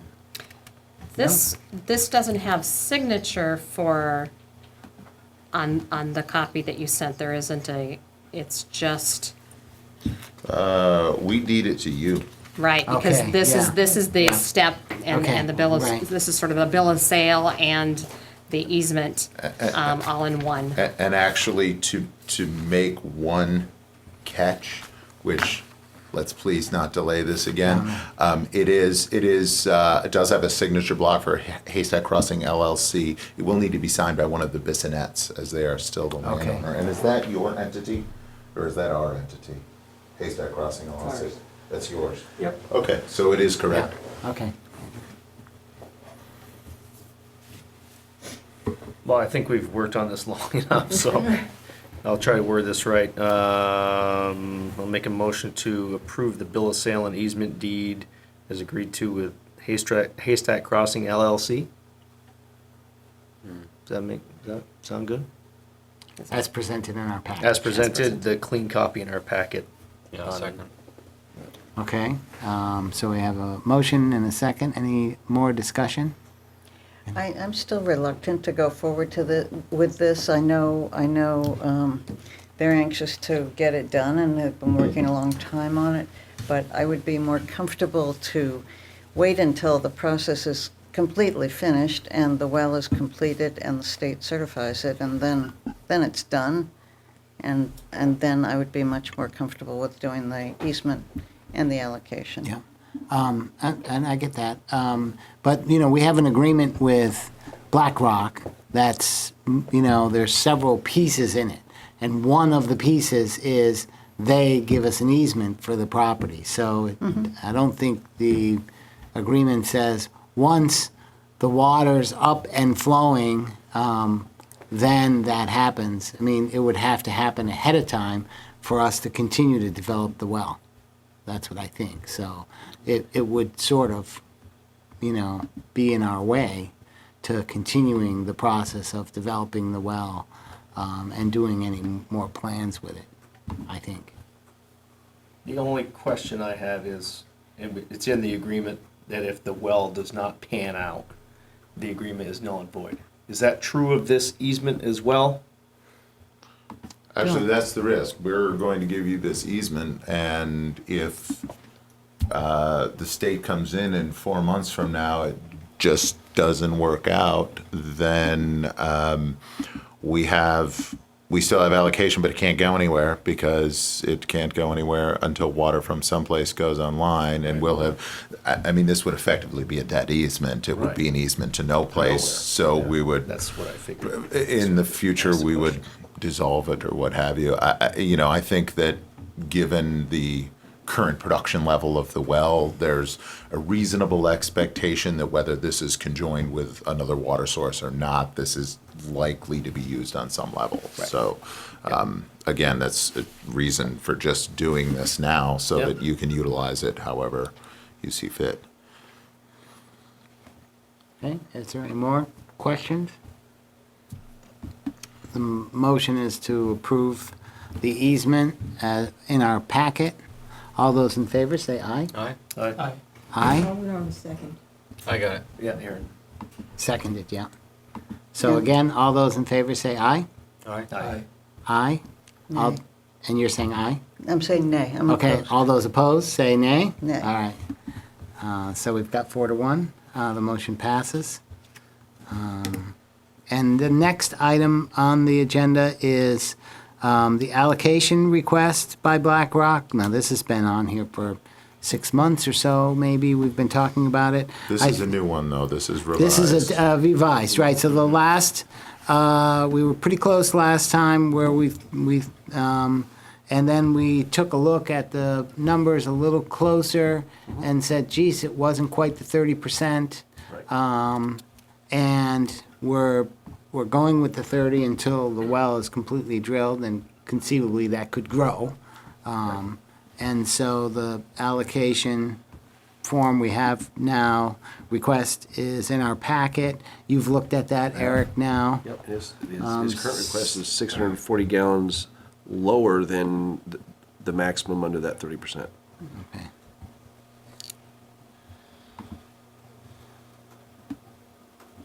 So when we've talked about this is allocating the water and wastewater.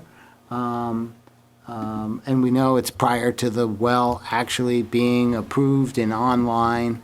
That's going to take probably 2 years by the time you Altogether. can turn the faucet. And until that point, BlackRock could move forward a little bit in the DRB process, but they would be waiting at the end for that final approval before they can move forward. And to our agreement, and we've had it checked a couple of times, that if in the end something happens, which we don't want to, but if something was to happen, the town doesn't have any necessarily liability in this process. The risk really is with BlackRock. But they get to continue moving their process forward rather than waiting 2 years. Does that seem reasonable? That seem like I've covered it? And it should be noted that the, our preliminary plat application, which we'll submit hopefully shortly, is actually, it's bifurcated by 2 allocations. So there's one allocation that is live. Right. And then there is this allocation, which Right. is dependent on the agreement. So the way that we'll move that forward through the DRB process is we will keep those identifiers in there. So our phase 1 will be in a 1A, 1B application format at the DRB, which reflects this allocation process. So, And phase 1A has gone through and we've already allocated that Correct. water and wastewater. correct.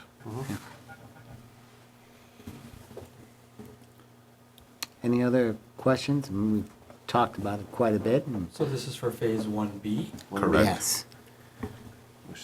Phase 1A is already approved with current water allocation. It's already promised them from our current numbers with current water production. With You- current water production? Right, you get, this body approved that this While ago. spring, Yeah. and that's already covered in our water that's already out there promised. It was accounted for in appendix, when you approved Appendix E in July. So do we have the water to give on No. 1B? No, No, this would one- be no, dependent right. on the well One- or right. another well Right, being developed, 1B this is- one. 1B is part of the, 1A was part of the existing water right, sources. 1B. And 1B is the dependent on the promise. well. It's the deal we did with the well Right. on the property. Right. So I have a concern with that. I understand where you're coming from and you want to get forward, and I get that, but Well, My concern of- you probably missed the well development agreement. That was before your time. Yeah. yeah, but I Right. know what Okay. it is. I mean, do I abstain because I wasn't here at that time? No. I mean, No, it's- this is an allocation request in front of the board. I don't think, when it comes to things of this, I like things to be done in the way they're supposed to be done, and I understand it's probably gonna be okay, and I understand the business need to want to continue, and I know you've been at this a long, long time. But it's just, it's giving a well, it's giving things worth money, it's trading. I just think you need to wait until the agreement's flushed out and said, yes, you do have the water in the well. And then it's like, okay, fine, here, we'll give it to you. But now you're just sort of jumping the gun. We're giving something away we think is going to be there because things look good. But that's not what the agreement says. And the Right. agreement has been executed by the town. The agreement for, The water's, what's up on the board, the water supply development agreement. I think, I think the agreement is clear, that if the well doesn't pan out, there's no water Right. to give. So, if that happens, then everything just stops. So this allocation that is being requested tonight, again on the agenda, would be approved per this water source development agreement. So it would be tied to this agreement. If the well doesn't work out, we're not obliged to provide any water from any other source that might come up. If another source comes up, which we're gonna need to develop another water source, we're gonna need to develop a water source. This happens to be the best one right now, without question, I think, in my opinion. If it doesn't work out, then BlackRock's gonna have to come back and ask for allocation from whatever next source comes.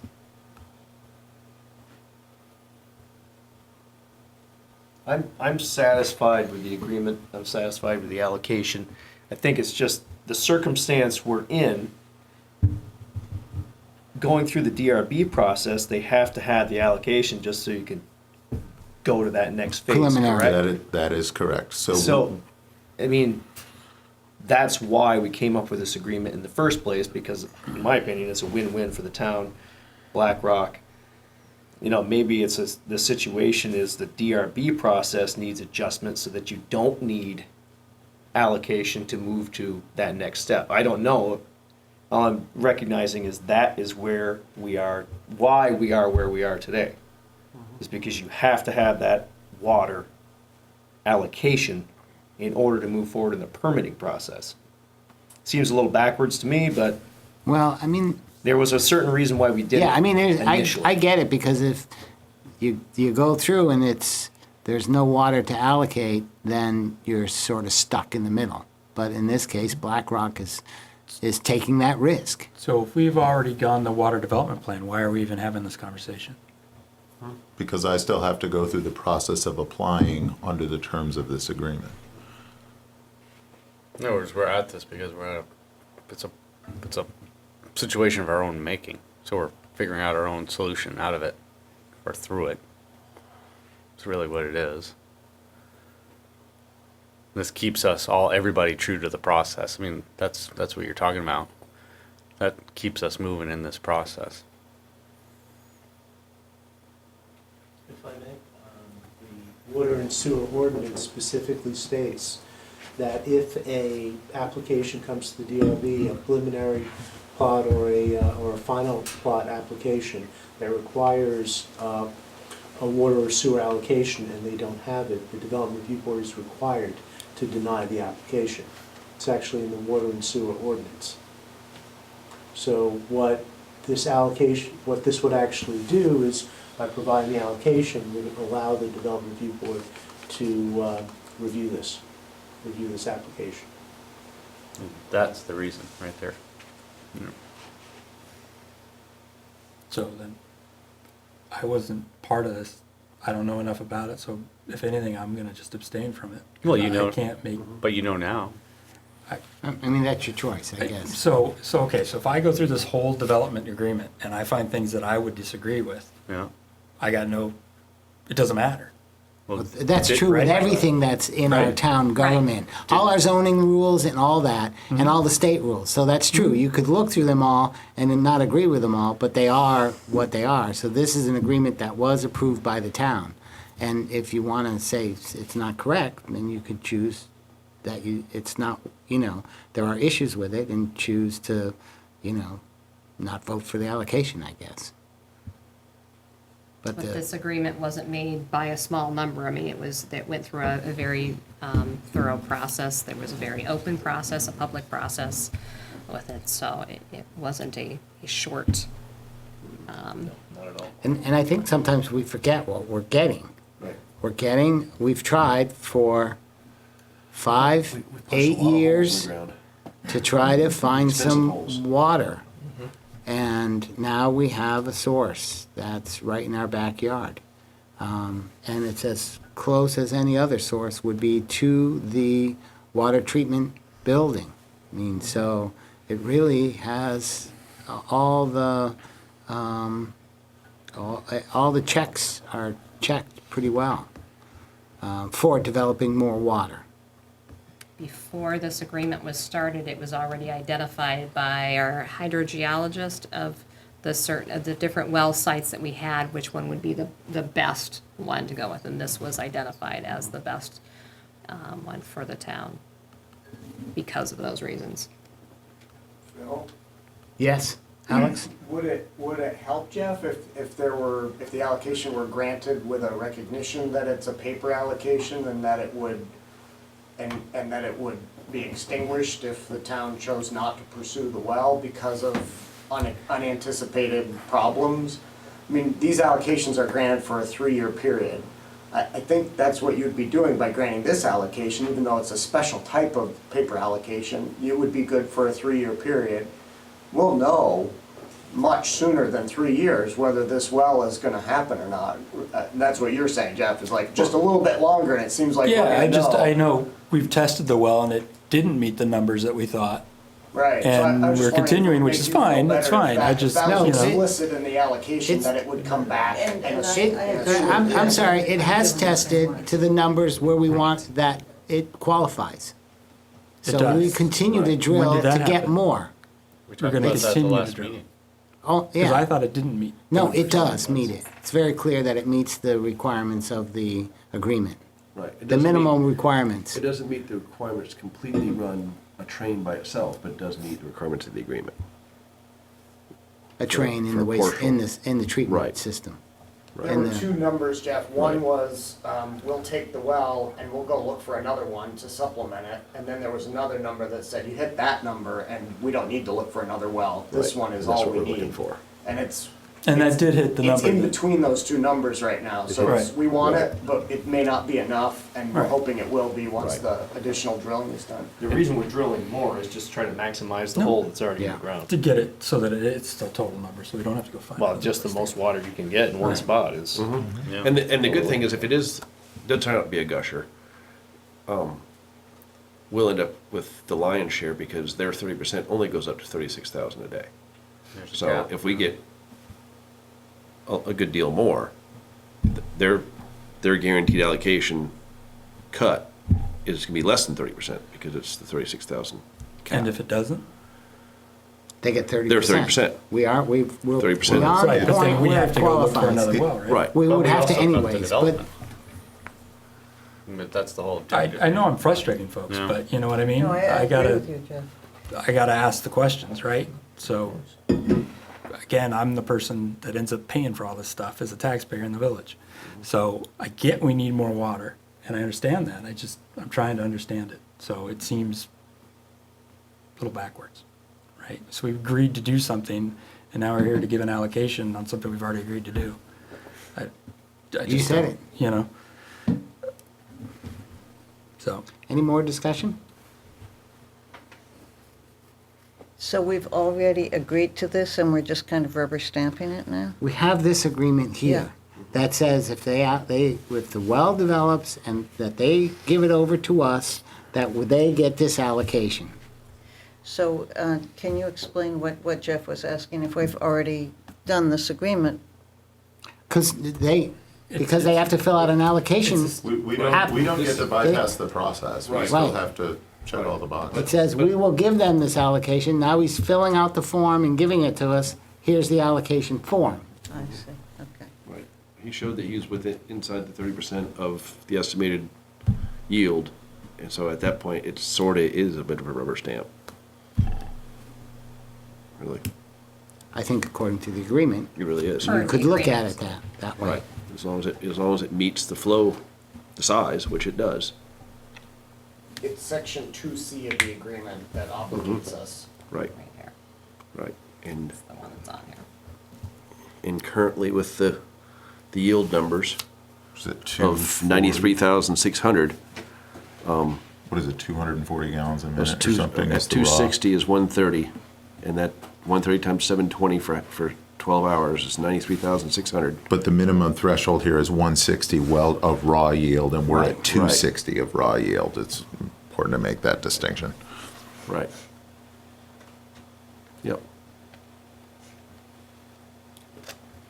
So that gives them 28,080 gallons, and they're asking for 27,440. And can you explain to me why it is that we're wanting to do this before the state certifies the well and these figures become certified and established? That would take probably at least another year.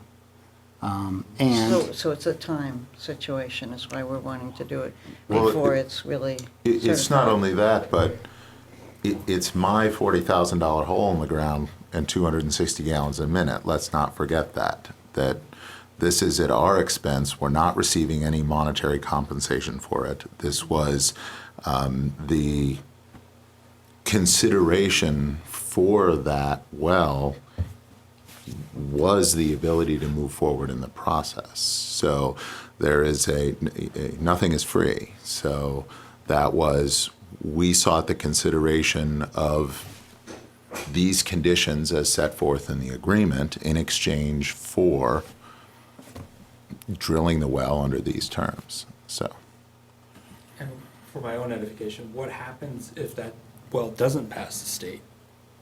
we've been really clear, then it doesn't pass the state, and we are under no obligation to do anything, and then this allocation would be worthless. and it's my money that's gone, not yours. That's the risk. Right, yeah. So, can I make a motion? I'll make a motion to approve the allocation request by Haystack Crossing. Should I say what the numbers are? So the allocation request, you can say the numbers, but also say per the water source development agreement. Okay, so what I said, we'll add per the water source development agreement with BlackRock Construction.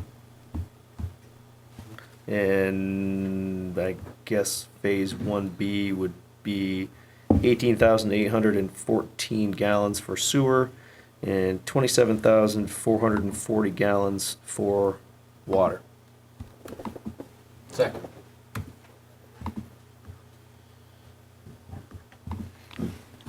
So yeah, I guess you can tell I'm a little frustrated too, and I know you are, Jeff, and maybe you are, Marilee.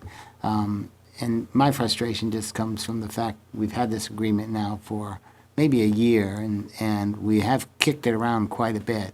And I get that, hey, are we getting ahead of ourselves? And that's a reasonable thing to say. But and then I stop, and I've been on this search for water now for at least 6 years or maybe more. And that was, around the time when we abandoned the couple of wells we had that had the MBTE. So the town has been, searching for water for an awful long time.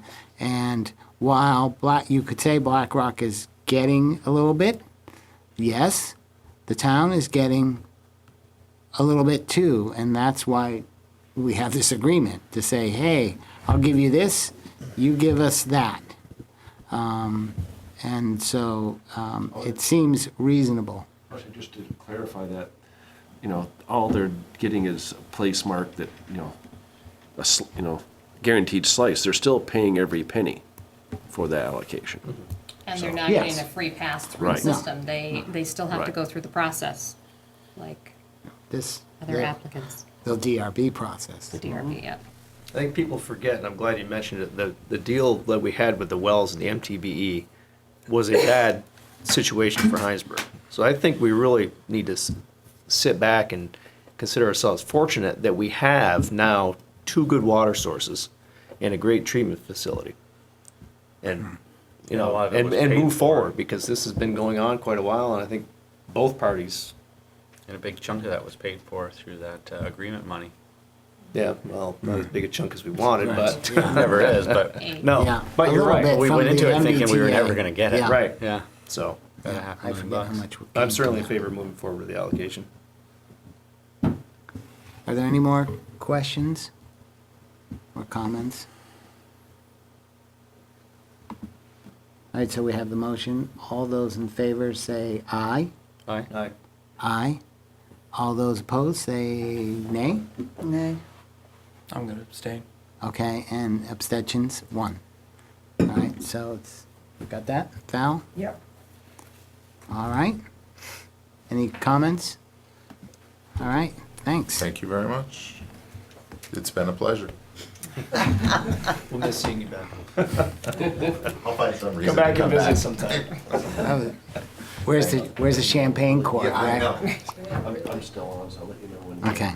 When Rob gets his equipment going. Okay, good. I'll follow up with Kesha tomorrow. I think I'm still on good terms. Well, good. That's what it was. So we made a slight adjustment to the agenda to move the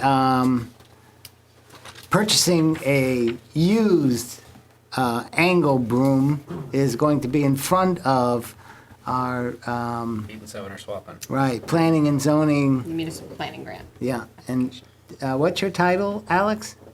Director. Director? Today, I'm the Director of Planning and Zoning. Yeah, so the purchase of this angle broom sidewalk plow will be in front of the Director of Planning and Zoning agenda item. So this is a tool that became available, would be used for the primarily for the Primarily sidewalks. for sidewalks, we can clean up the parking lot out back, such like that. It's the exact item for our toolcat, mounting plate, the whole bit, great condition, a whole lot better condition than one we've rented from Essex Equipment. And we taught the guy down from, I think, $3,800 to $3,000, which a new one's $7,000. And you've had to rent one of these to do some of this work in the Right. past. And and having one, we use it a lot more than that, because your lighter snows, you could whip across with a broom, hurt less infrastructure. Right, and I can Get a break better up the job sidewalk, done. yeah. And I did talk to Al a little bit today, because he's the one that has advocated for this last year at this time, purchasing a new one. He said that this one that we rented, and you guys did sweep the sidewalks, it took out a lot, sections of grass along the way. He said this would give us the flexibility that we could actually decrease the Right, the and width angles. of it, the angles, and Yeah. so that it's not impacting the sod around the sidewalks Right. as much. And I think, I'll speak for Renee, she would have approved this based on, what's needed and the price and all that, except for the fact it's over the dollar limit of her authority, so. What is her authority? 2,000, I think, is what it was put in. What's that? I thought it was 5 as well. I thought it was 5,000. 2,000 is what's written in the job description. I Really? don't find it anywhere in the it was 5. personnel policy. I did too. So 2,000 is what is the only documentation I've seen. We can look at that. I don't I know remember talking specifically. about it, I remember Yeah. approving it, but I thought it was more than Yeah. I mean, it's certainly something to discuss and to adjust that, because otherwise I have to delay purchases and wait Right. until that. And you can end up losing stuff like this. Yes, because this one's, this is an example of Yeah, time as the essence. I will say, when you carve up my lawn, though, I like the free edging I get. I'm all for it. Well, that's one perspective. I think there's some other residents have a different feeling about it, so, Some are very sensitive about the edge of their sidewalk. yes. Very. Well, I think this is a very functional piece of equipment. Absolutely. I mean, we'll be able to Yeah. do a lot. Is this the actual you know. picture of This the is, machine? yep, It looks to me to be Yeah. in good shape. yep. So I'd make a motion to approve the purchase of the angle broom for the tool cat For the cost of second it. $3,000. for the cost of $3,000? Yeah, 3,000. $3,000. Second it. okay. Any other discussion? All those in favor, say aye. Aye. Aye. Okay. Pass, Awesome. thanks, Thank you very good. much. Nice Do we- find. Who do we found wanna it? talk about- You? Al Al? actually. Yeah, Make Al did. or number Yeah. 5? I'd forgotten about it. so I'm Yeah, glad he that- could, but Al, I know maybe- you're watching. Yeah. Good job. Keep your eyes open. Select Yep. board forum, maybe that. Hey, We could do that, that'd be easy Ran enough up to there and do. took a look, and sure enough. There may be other things. Good. too. Thank you. Great. Thank you. Who's speaking? I'm glad you were here for the, I picked my children on trips. so I'm glad you were here for the initial discussion too. You've got the good detail there. He's back already. Yeah. What do you need? Is there a notary in the room? Not in the room, How about Mike one? happens to be here, so I was gonna have him sign it. but Ah. in the, at the clerk's office tomorrow, you can come and see Miss or I can Cheryl. do it tomorrow. There you go. I Yeah. was trying to be efficient. Good try. All right, next item on the agenda is the municipal planning grant application. Alex, that's you. We've gone through everything else. And in our packet was, I don't know, a memo, I think, from you outlining 2 possible grant ideas identified by you and your team, planning and zoning.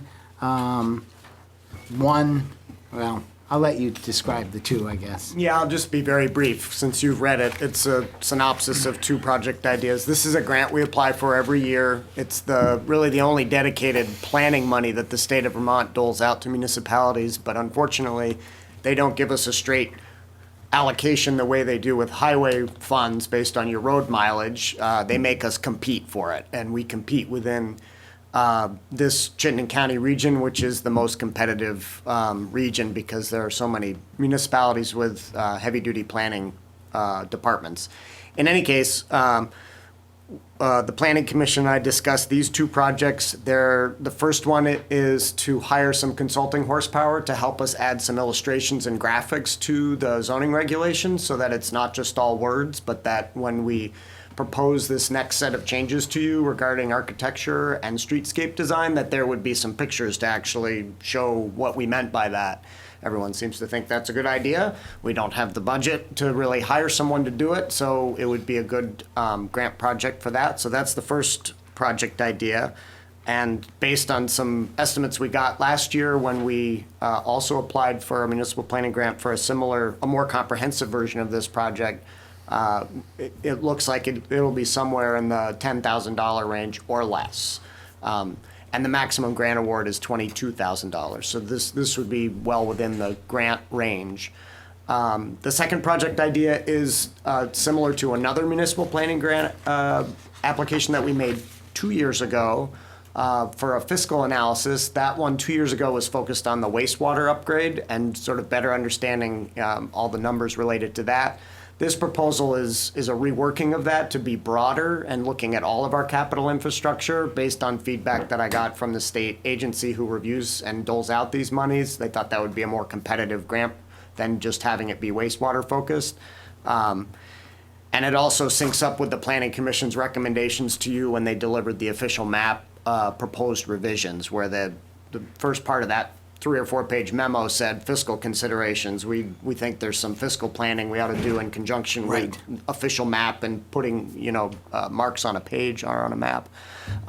So that would be to take a look at our capital infrastructure, look at our debt loads, and estimate what our future development is going to look like so we can judge not only what we might take in terms of allocation and hookup fees to help pay for the wastewater system upgrade, but what would our grand list look like and how would our actual property taxes go up in relation to costs associated with that new development, and what can we anticipate in terms of additional municipal revenue to help. So that's the second project. That's a pretty comprehensive fiscal analysis, and when I wrote the memo, I was still hunting for cost estimates, and I had talked to Jonathan Slayson, who you've talked to, I think, about impact fee updates. I am so glad that he is in town and on our DRB, and also, savvy about these sorts of things. So he had some advice, which was, I think the $22,000 limit for this grant might not be enough to do that analysis. You might have to break it into pieces. So I got an estimate from a California firm and a North Carolina firm that were recommended by the Regional Planning Commission. And Jonathan actually helped me get some more costing information from both him and Jeff Carr at EPR. He's the state economist and has his own company as well. So the estimates range from 10,000 at the low end to Jonathan and Jeff Carr's estimate, which is closer to 50. So it depends, and there's a wide range there. I'm still waiting on a fourth estimate from a firm in New Hampshire that the city of St. Albans used for their TIF district and recommended Municipal Resources, Inc. So those are the two projects. The fiscal analysis one is the one the Planning Commission felt was most important, and that's the one they'd like to see us go for with this grant, but their recommendation or endorsement of that recommendation to you, because you get to actually make this decision of which one we apply for, if any, was contingent on the cost estimates. Right. They said, if it's going to cost too much, then the grant funders are going to know that, and they're not going to approve it, so let's go for the architectural design standard illustrations instead. So that calculus is slightly improved now that I've gotten 3 estimates, but unfortunately the range of those estimates is such where it, might work, might be too costly. Not 100% clear. All right, any So, comments? just so I can reiterate, number one is assuming it got approved, pretty much be able to do.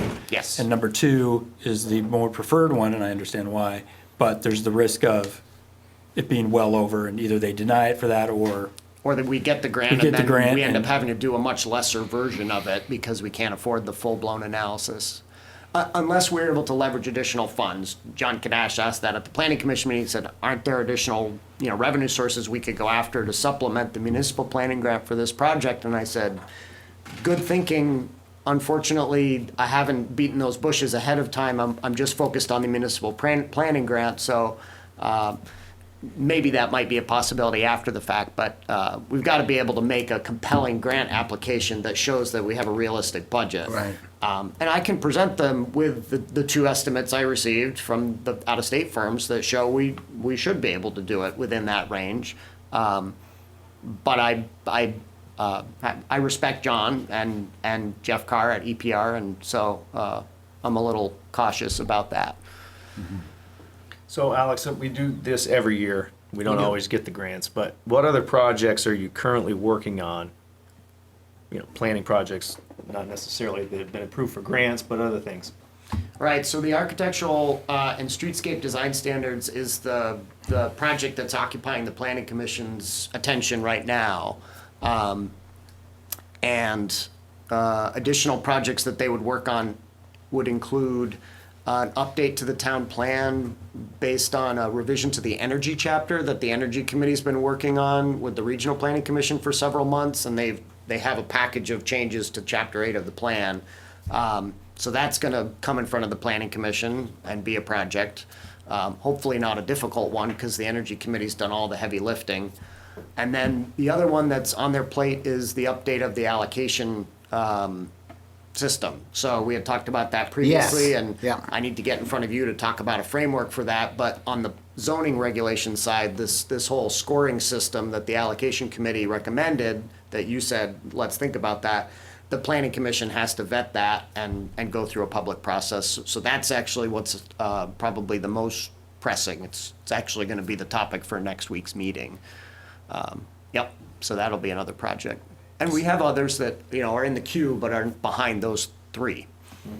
Alex, it seems like from the way you've described it that it would make sense to go with your first option, architectural and streetscape design standards, because that's within the range of what they are offering, and the other one might be way far out of the range, and it might be denied for that reason. I think that's sound reasoning. It's the easier one to make the application for. The only twist to that is I talked to the Regional Planning Commission and said, some of these streetscape designs I've seen in all sorts of transportation plans that consultants have done for the RPC over the years. Don't you guys just have like a library? Can't we just pick and choose a few and throw them in our regs? And they said no. But what they did say, after thinking about it some more, is that they actually have someone with some artistic talent on staff. And so they worked up an estimate to do the project one that was below last year's estimate, less than 10,000, and suggested that if we either didn't get the municipal planning grant for that, or we chose to apply for the other municipal planning grant project, that we should apply for a UPWP project for these illustrations, and that they could do that work in-house. So we have sort of a second option for project number one that's not the municipal planning grant, which is attractive. But it doesn't change the fact that you're right. Project number two is somewhat suspect if the actual cost is as high as Jonathan says it might be. In my wild imagination today, as I was trying to call and get more estimates and rustle these things up, I thought, well, maybe the select board could recognize that there are two positive projects. The planning commission recommended number two, and that authorized me to submit the grant application for that one if you were in agreement, contingent upon receiving another cost estimate that shows it's within the range of the grant. And should I not receive that, and submit for project number one instead, so that you recognize they're both worthy projects and you're willing to go with either, and it's just a function of what's affordable. But maybe there's one project that you prefer. That might end the conversation there.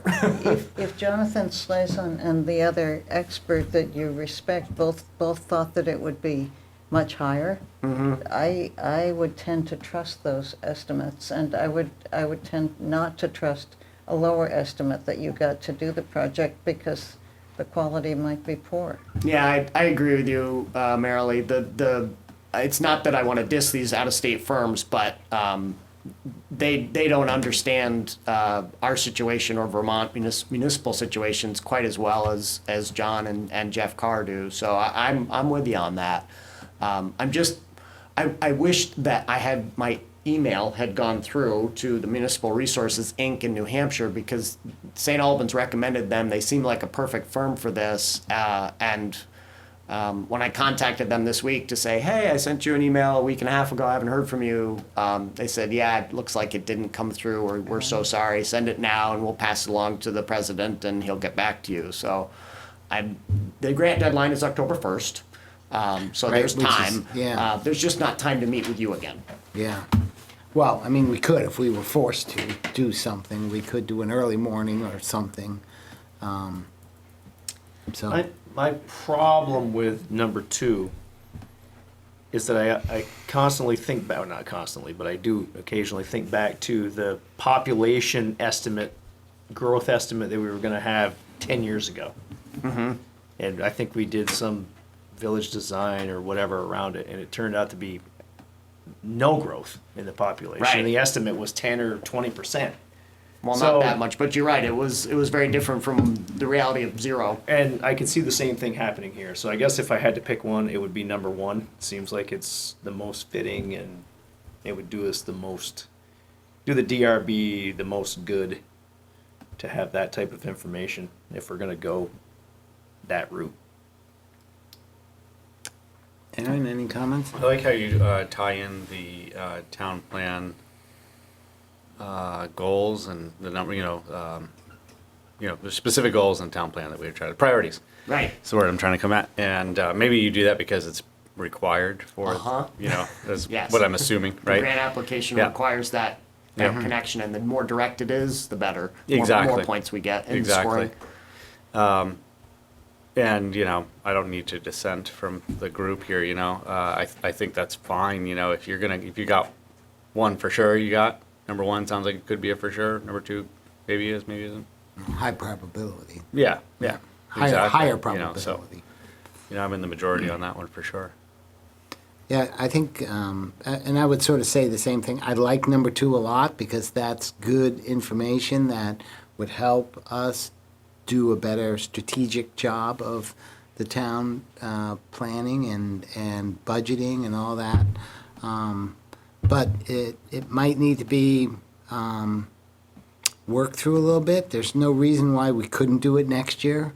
And it's Right. only really 1 year, you know, difference, where this kind of work is a 10-year kind of a horizon, I would think, with capital planning and whatnot. So, and the other one, you know, could benefit us pretty quickly, so. It is true, that's Yeah. a good point, Phil. It is true, the planning commission would very much like to get these design standard regulation And now- changes and- to you soon, because Right, they know all these because other all this projects are development's moving happening forward, right and now. they'd like to have these regulations in place for at least some of it. Yeah. Yeah. And I think, you know, we are looking at impact fees too, you know, that's an important piece, so, we've got some of that work happening, and that's the piece I circled in here. I'm like, oh, yeah, I like that. And it's timely with our discussion on the wastewater treatment system. Yeah, you mentioned tonight that we hadn't done the fiscal analysis to know like how much development we thought we would get and how much in allocation and hookup fees would help us pay back for the bond. We had talked about doing that. Yeah. Yes. And Aldrich and Elliott, I think, we're going to. Yeah, they are Yeah, gonna they do are that doing as it. part of their They're in- work, they're right, in- yes. So at least that slice of this will be done, even though it's not a comprehensive Right. capital infrastructure sort of fiscal look. It's for one particular project. Yeah, so we will, yeah, that's part of their work, Yeah. in their scope of work, so, which is good. So I would say number one, just Okay. because you know I'm Mr. Design Standard. You are, aren't you? Yes. But I think it does a couple of things. So yes, it helps the DRB with graphics and illustrations, but it also helps, I believe, and you put it in here, about letting the community know more about what we're talking about, right? Versus Yeah. zoning regulation 137, you know what I mean? It's a visualization. They get an idea and they can have input into that. And what does that look like? And with the developments that are coming in, it is a little more timely and can help shape some of that. And I think it's something that can help with all the development going on, Hinesburg be not different, but just make sure we get what we're kind of looking at and what we would like to see. And I just think it would be a good thing to start down that path sooner rather than later. Well, it sounds very much like you're all in agreement then Sounds that we it. should go for the bird in hand, which is number one. So that's fine with me. I'll, Yeah, I think Make we it so. do need a motion though, right? yes. So, There is a resolution form Yes. that was in your Packet. packets that Renee provided you, and Yeah. if the motion could just refer to that. right, and, the motion would be approve the resolution to apply for option number 1 in the municipal planning grant. You Process. should make that motion.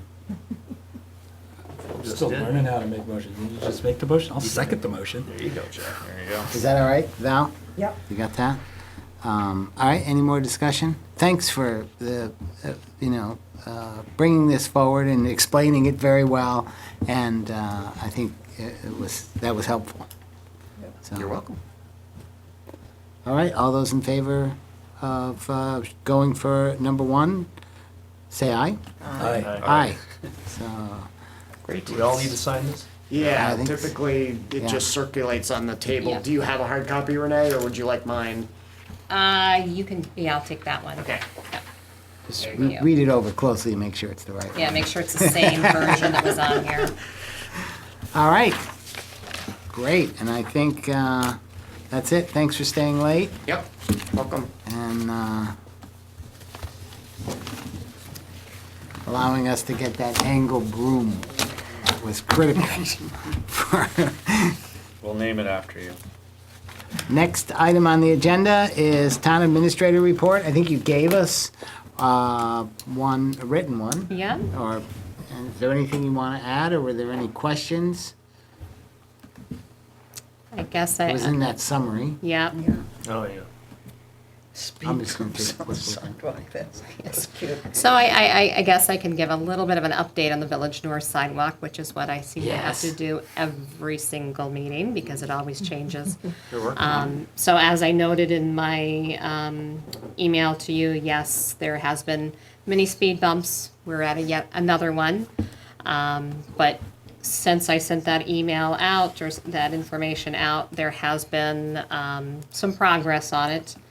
So what they came in, they found there was a conflict where the bridge abutments were going to be in relation to the Vermont gas line. So all of the utilities there, there was,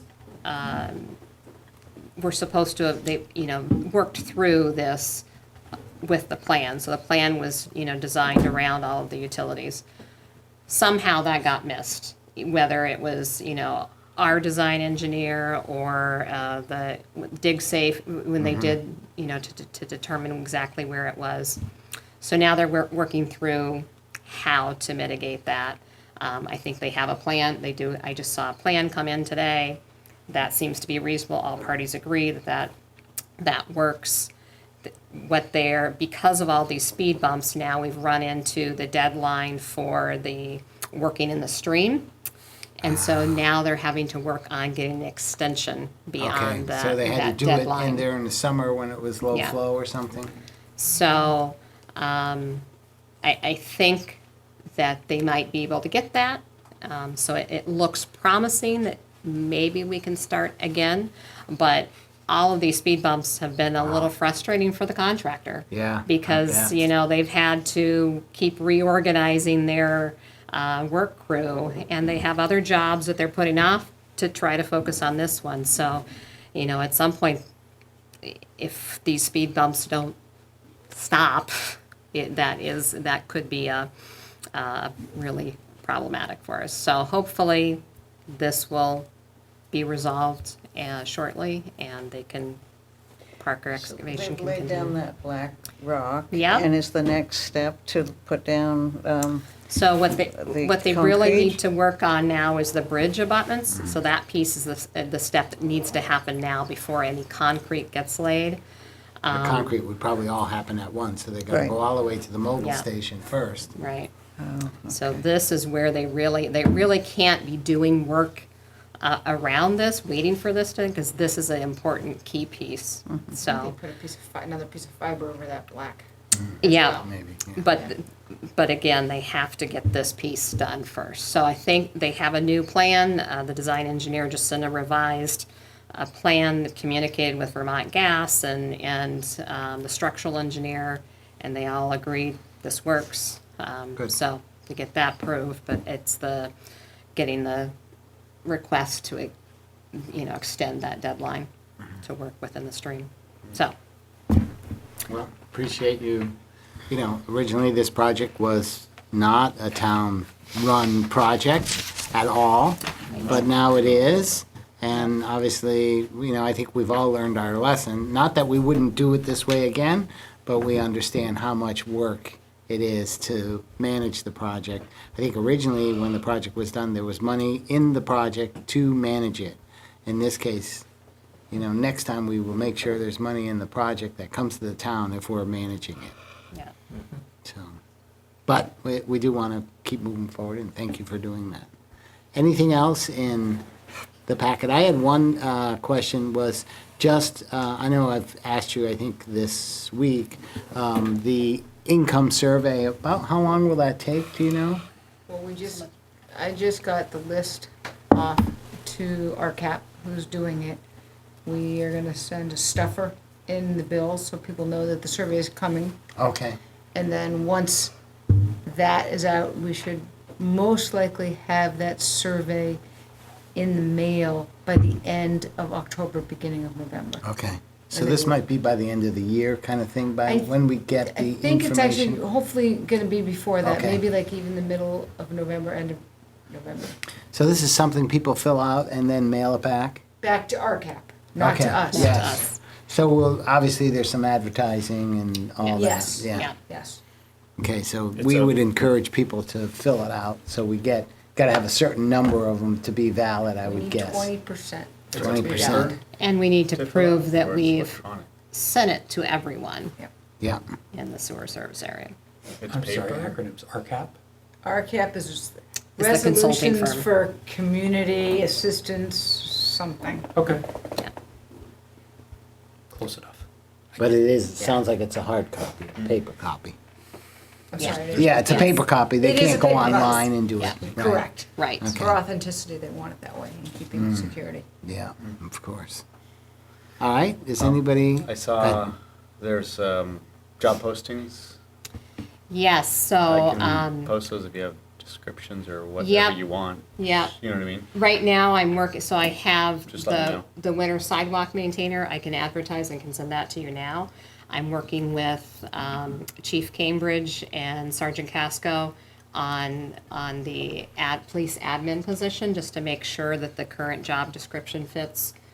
And so I met with And I them don't today. think I have one for, because he probably has one open for a police officer. Yeah, as well. so they have that advertised And I within don't there. have that posted at all. So I talked to them about that today, just wanted to get, because I think they made some slight changes to it, so for them to send that to me so that Yeah, we can, yeah, I'll we put it can up. Yeah, advertise yeah, it on absolutely. there. And then the assistant town clerk position with Cheryl's She retirement. leaves that will at the be- end of the year? Yes, the end of the year, but she has expressed willingness to help out. Is that your beyond that. hire or Missy's hire? So that's an interesting question. So by state statute, the clerk, and this goes back a long time, but that's still within our state statute that the clerk can hire their own assistant. I did talk to Missy, just sort of about that would be very different than every other process here, Yeah. because typically that would be my role, and if it's, and then I usually include the department head in that interview process and decision, but this would be outside of that. While I understand, yes, by statute, there is, but just wanted her, the other to way think around this about one. that.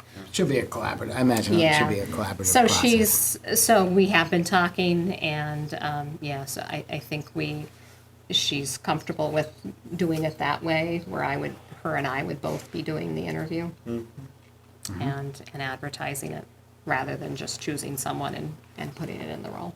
And that is full-time. It is, yeah. Who told Cheryl she could retire?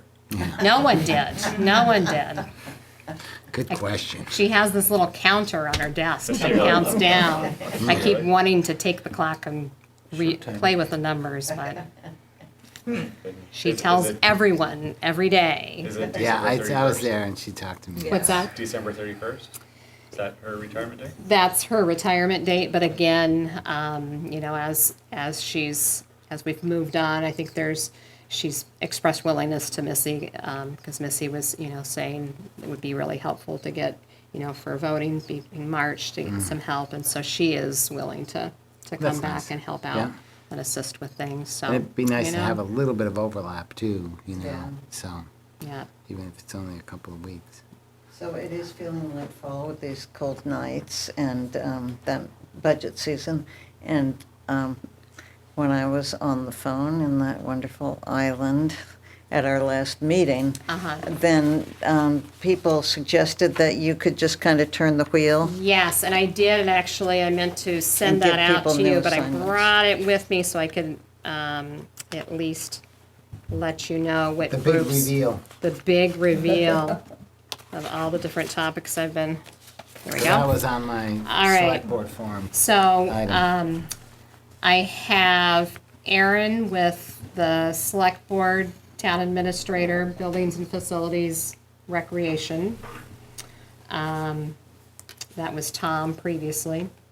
I have Jeff with Town Clerk, Treasurer, Delinquent Tax Collection, Elections, BCA, so all the things that are in the Town Clerk's office. Okay. And That'll be in interesting. addition to that, you'd have the library, so we'd be working, with that. And the assessors. And the who? Assessors, so, Assessors, yeah. okay. Yep. Tom, you'd be with Planning and Zoning and Technology. Right up my alley. Yeah.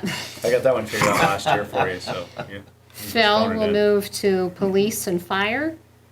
And Marilee expressed interest in Highway, Highway. so I have her with that. In addition, there's, committees that are sort of associated with those departments or in line with those budgets, so you would be involved in those conversations as well. But again, I will be at all of those meetings, so the purpose of this is to get, in the end, you guys have always historically divided up the roles of the departments and sort of speaking to those at town meeting, but only one select board member had gone through the entire process. And so it's sort of like a last minute cramming. You guys were having to learn about a department and a budget of how it was formulated when you weren't part of the process. So this gives everybody a department to be part of that process, so I have a full understanding of how that budget was developed and kind of what happens in that department, why they really need, why that is really important to the function of that department. So this would be an opportunity for each of you to be able to advocate for that department and to develop a relationship, to get an understanding of what happens and what, because you're coming in twice a month, but you're not here in the day-to-day. And so this gives you an opportunity to, come into those departments. I've heard that from at least a couple department heads. We've never, in the past, they never saw select board members. They really want for you to understand, because when they're coming to advocate for their budget, they want you to really understand why that's so important for them and what that means to the function of of how they operate. So this gives you an opportunity to kind of get to know them, get to know our staff more, and really get an understanding. So for 2 years, the 1 year you're kind of taking it all in. The second year you've really gotten a better understanding. Then you switch to another department and do another 2-year cycle. So ultimately, if you stay on here long enough, you get to move through the departments. Yeah, and I think understanding the give and take too, so it's, the budget process is a give and take, and so, you're, and encourage everybody to reach out right away and sort of say, I'm your budget buddy, and so I haven't done it yet, but I'll talk to both fire and police and say, what are I got last year's in front of me, what's happening this year? What are the big changes? What's happening? What are you trying to accomplish? You'll mail that out, you said? Yeah, I can mail it out. So yes, I want you to start initiating those conversations now, and also be thinking about ultimately, we talked a little bit about it, but what is the directive that you want me to pass on to staff as they start formulating their budgets? Last year, it was, thinking about energy efficiency and taking care of the buildings, and those were two of the focuses that we had. I'm assuming those are two of the same focus, those are two key pieces that we want to continue, but is there anything else that we want, that I need to send out to them for them to be really considering when they're putting their proposed budgets together? Yeah, I think, in the last couple of years or so, and I'll continue to advocate that, we have this infrastructure in place and we want to really make sure we maintain it, before we expand it. So obviously we're going to expand a little bit here or there, but, I think we and you have done a good job of sort of looking at this building. We need to make sure we're looking at all of them, and are we putting in place the, things that maintain the sidewalks, maintain the buildings. And I've given that message repeatedly, and I think the staff and the department heads are really, they're taking an interest in it. I mean, we just did our safety walkthrough of the utilities, all the different buildings in the water, wastewater.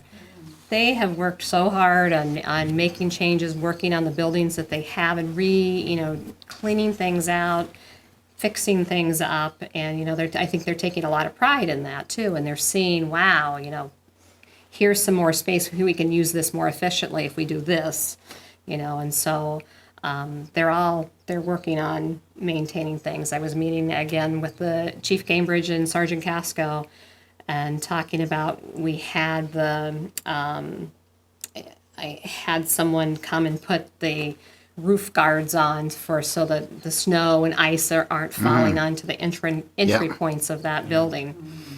So that was one of the things we applied for the passive safety grant for, so we got 50% of the cost covered under that grant. Nice. And so that was done, had the contractor do that. But while he was doing that, he noticed, he said, because we have issues with, around the frames of the windows, there weren't gutters placed on that building originally. And so now I've asked to, get a quote on gutters to see what that will cost, so we can get that taken care of too. So we want to try to figure out, do as much as we can in this current fiscal year with the money that we have budgeted, but then really be thinking about what are the other things that we still need to do to plan for next fiscal year, and then just in the capital budget in general to be maintaining these buildings.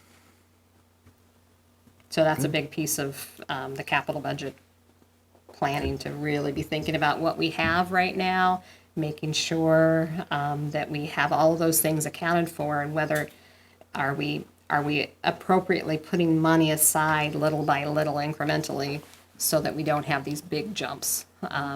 One thing I did ask Joy to do is start, going through all of our vehicles and equipment and taking pictures of what we actually have, so I can put that into our capital budget next to the that's a good idea. items, so it really, Yeah. so you can really see which one it's, what we're talking about. So that's a project she's gonna start working on, but I really want the focus to be on the capital budget from the get-go, from the very beginning, because that really speaks to what, how we do the budget for the FY '21. But we don't want to just think about that year. We want to think about 5 and 10 years down the road, and so that we are effectively managing the budget and what we have, for the town assets. So, any Good. feedback you can provide to me, if there's anything in addition to the energy efficiency and maintaining our buildings. And then we've did our guide of increase by a certain, a standard, governmental standard. So that's also what I usually include in that, email when I send it out to staff, with their deadline of when they submit their proposed budget, and here's the things to take into consideration. But if you have anything else in addition to those, please let me know so I can add that to the list, because I'd like to get that sent out to them soon. Did the roof get done on this building this past Yes. year? Yep. That's what I thought. The roof did. Yep. Yeah. Yep. So little by little, we've accomplished quite a lot. So anyway, that would be helpful. The earlier that we can have these budget discussions, the less need we'll have to have the weekly meetings during the budget process. So I think if we stick with these Wednesdays, the backup could be a Monday meeting. Yeah. But ideally, it would be better to be able to go through and just do the Wednesdays, but be as efficient as possible and have a lot of that work done on the front end. And have those conversations with your departments that your departments that you've adopted now for the next 2 years, and start that process. So we're really being thoughtful in how we go through this. And that's it. So can I make an assumption I can use out on the site, the proposed budget from FY19 that was passed, or? Can you use the I just what? want to have the budget that is for this year. That would be FY '20. Yeah. So the FY '20 budget is the FY19. current, Yeah. the current fiscal year that we're The in. one we did at town meeting, Yeah, it's the Yeah. town report, yeah, Yeah. town report, right? the published book, yeah. And that's just a good baseline to look Yeah. at.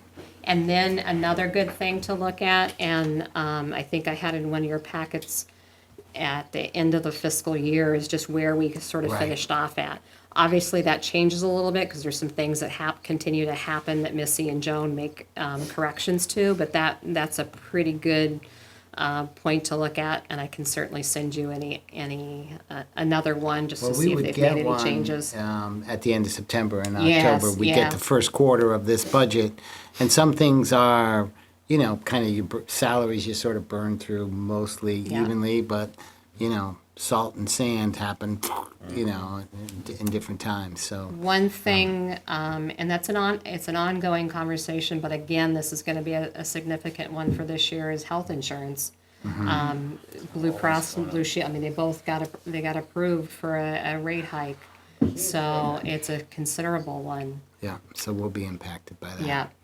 So within that conversation is also some of the same things that I've talked to you about, and we've had conversations with the police department and highway as far as how we have these positions that just stay open forever and we aren't able to fill them. How do we keep Hinesburg, if we aren't able to offer the salaries that are competitive in Chittenden County, then are there other ways? And so our health insurance package was at least, you know, a good incentive. So we got to think about how our whole package is it, you know, salaries then that we adjust and we do a different percentage of insurance. It's a gambling. I mean, it's definitely a balancing act, but you know, those are things that you're going to take into consideration, because even just during this fiscal year and last one, changes within the current employee staff, as far as maybe they had opted out of insurance, but during the year something changes, they come onto the plan, or they start out as a single and now they have a family plan. That's a significant difference that can really blow that budget, and has. So. And if we're adding staff as well. Right. Well, these are budgeted people But, that, yeah, right now, they're these are people, budgeted. right.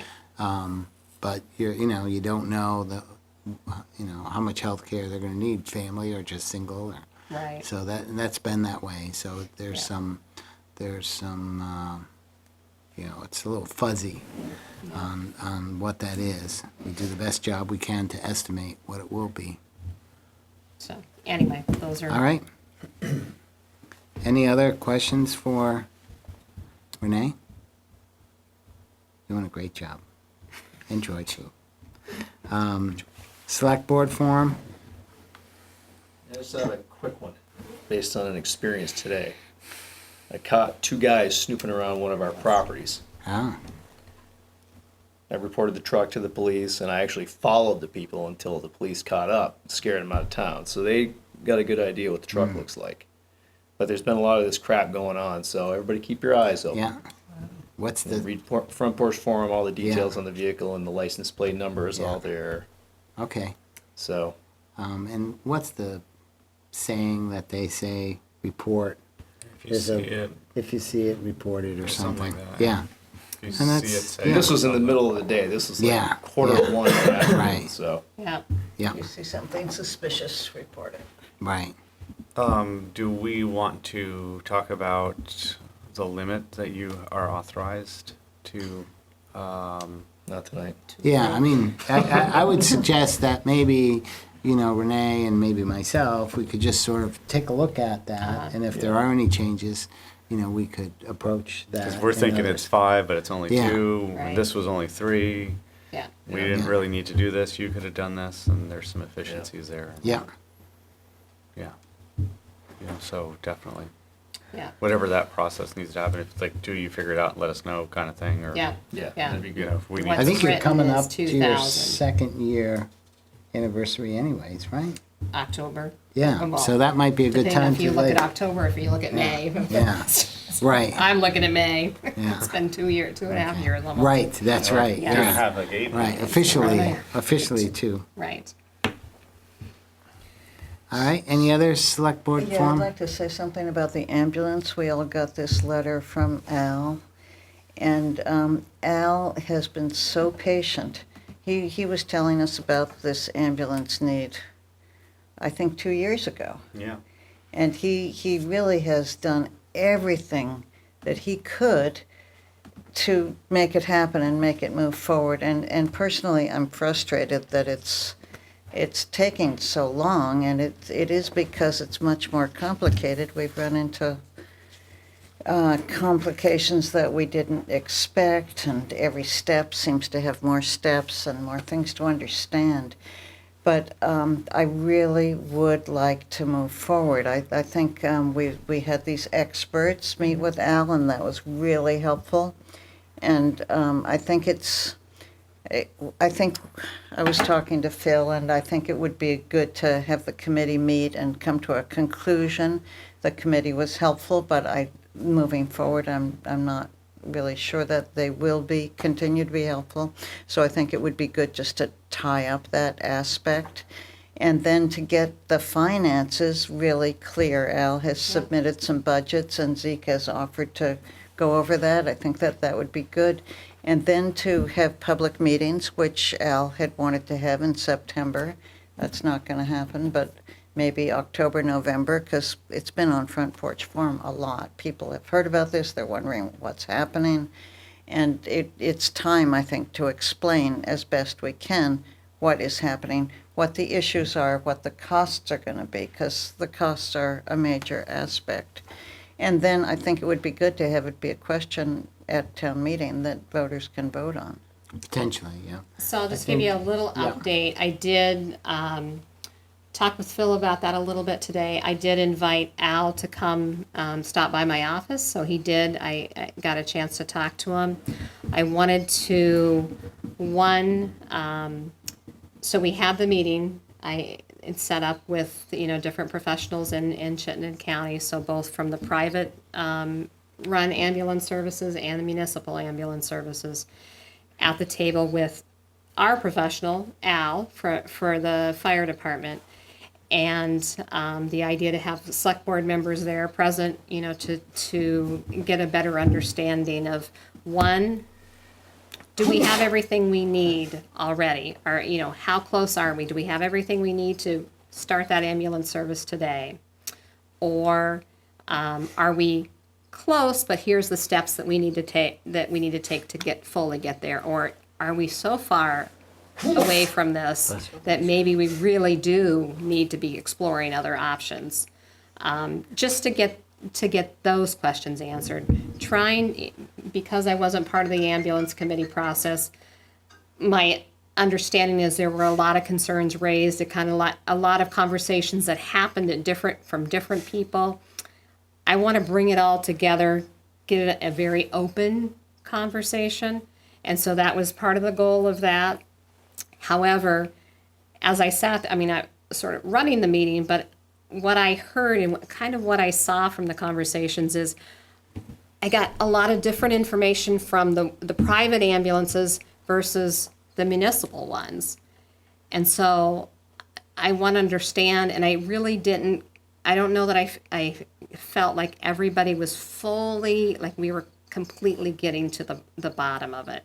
So I did talk to Al and said I really want to reach out to some of those folks just to kind of get a better understanding. Is there something, is it a conversation just with me? If we can dig deeper into it, but then bring Al in and bring others. I just want to make sure that I'm being very open, and so that we get to a place where we can pass this off to the board to say, okay, here's a recommendation or a path to move forward with. That's not a path that, yes, let's definitely do an ambulance, but at least we've answered some of those questions that were looming through the ambulance process.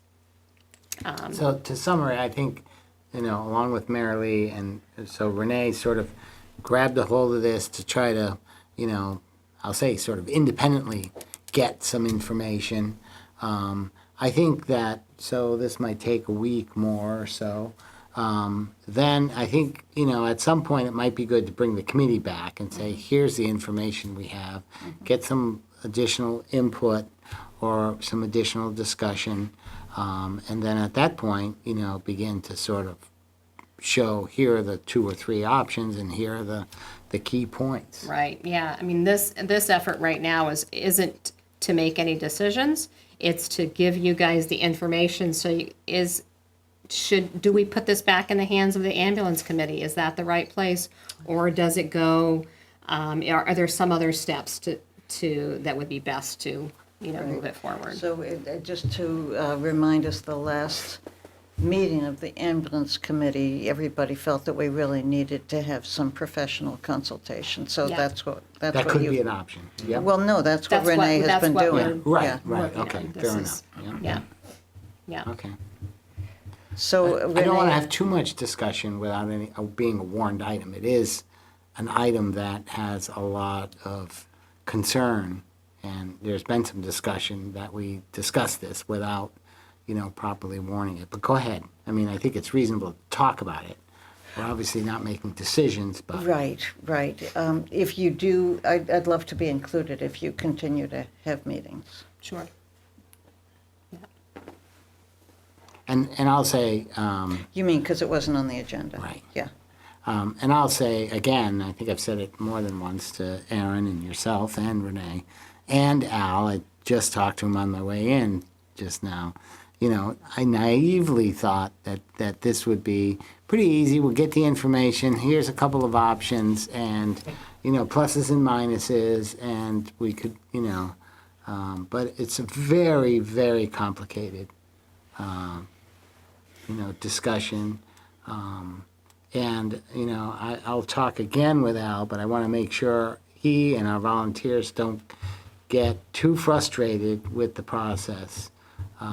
They're trying to do the right thing. We understand that. So, but at the same time, we've got to, look at all the options and make sure we, make the best decision. And potentially, it could be an item that's warned, potentially.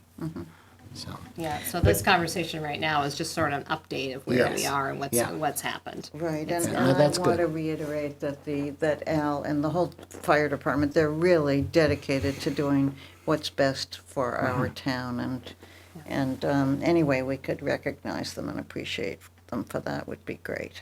Yeah, Okay. all right. Anything else for Select Board Forum? I had a couple items, which we already talked about, budget breakdown, a little quick ambulance update. But it's the United Church's 100th anniversary coming up. This year is their 100th anniversary, and they are going to have like a little fall festival, I think in 2 weeks, the last weekend in September. So you'll see something there. There's a puppet show, which they do every year. I think Stone Soup. Yep. There's the community dinner that Friday night.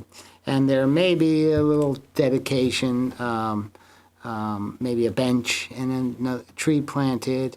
And we'll kick off the property of the soccer field there, the ex-soccer field, which isn't being used now, but had been used for years and years. We're going through a planning process of what to do, and some ideas there would be a green space, and maybe incorporate some stormwater, garden or something in it, because there is some stormwater that comes around and isn't treated at this point. So I think that'll be could be a year-long project as part of the 100th anniversary to do something physical like that for the town. One other thing, you guys received a letter from a resident thanking the highway crew. Oh, yes. Right. Yeah, that was a nice Nice. letter. Yeah. Good timing on that. All right, anything else? Review the minutes from the 4th of September. Barely just geared up, I could tell. That's right, I did find. You weren't here, you were on the phone, so, no, go ahead. Go ahead. We'll need a motion. I'll make a motion to approve the minutes of the 4th of September as amended, if needed. Second. And, all right, so it's seconded. It's, Is it the says 5th or the the 4th? 4th. It says 9/5. Yeah, but I think it was September 4th. a Wednesday, The which was meeting the was 4th. September The 4th. All right, well, And the minutes say the 4th. Mine They do? Yeah. right Mine there. says the 5th. Draft. 9/5. Well, that'll be the first thing we amend. Yeah. Here we go. Whatever Because day it was we met on. Wednesday, the 4th. Okay, Yeah. Okay. good catch there, Tom. Marilee, did you have a few Yes, items? so even though I wasn't there, I am in the minutes. Marilee has requested, it needs an ED, to work with the highway department. Where would that be? Oh, sorry, it's in the middle of the second page, discuss FY21 budget planning process. I saw that one, Marilyn. Oh, thank you, Tom. And then up above, consider approving water allocation for BlackRock. The second paragraph, Ben addressed the amendment, and then the second line, feet to the town, and the town can decide to work with the well driller. Just needs the TO added. Do you have those, Val? Yep.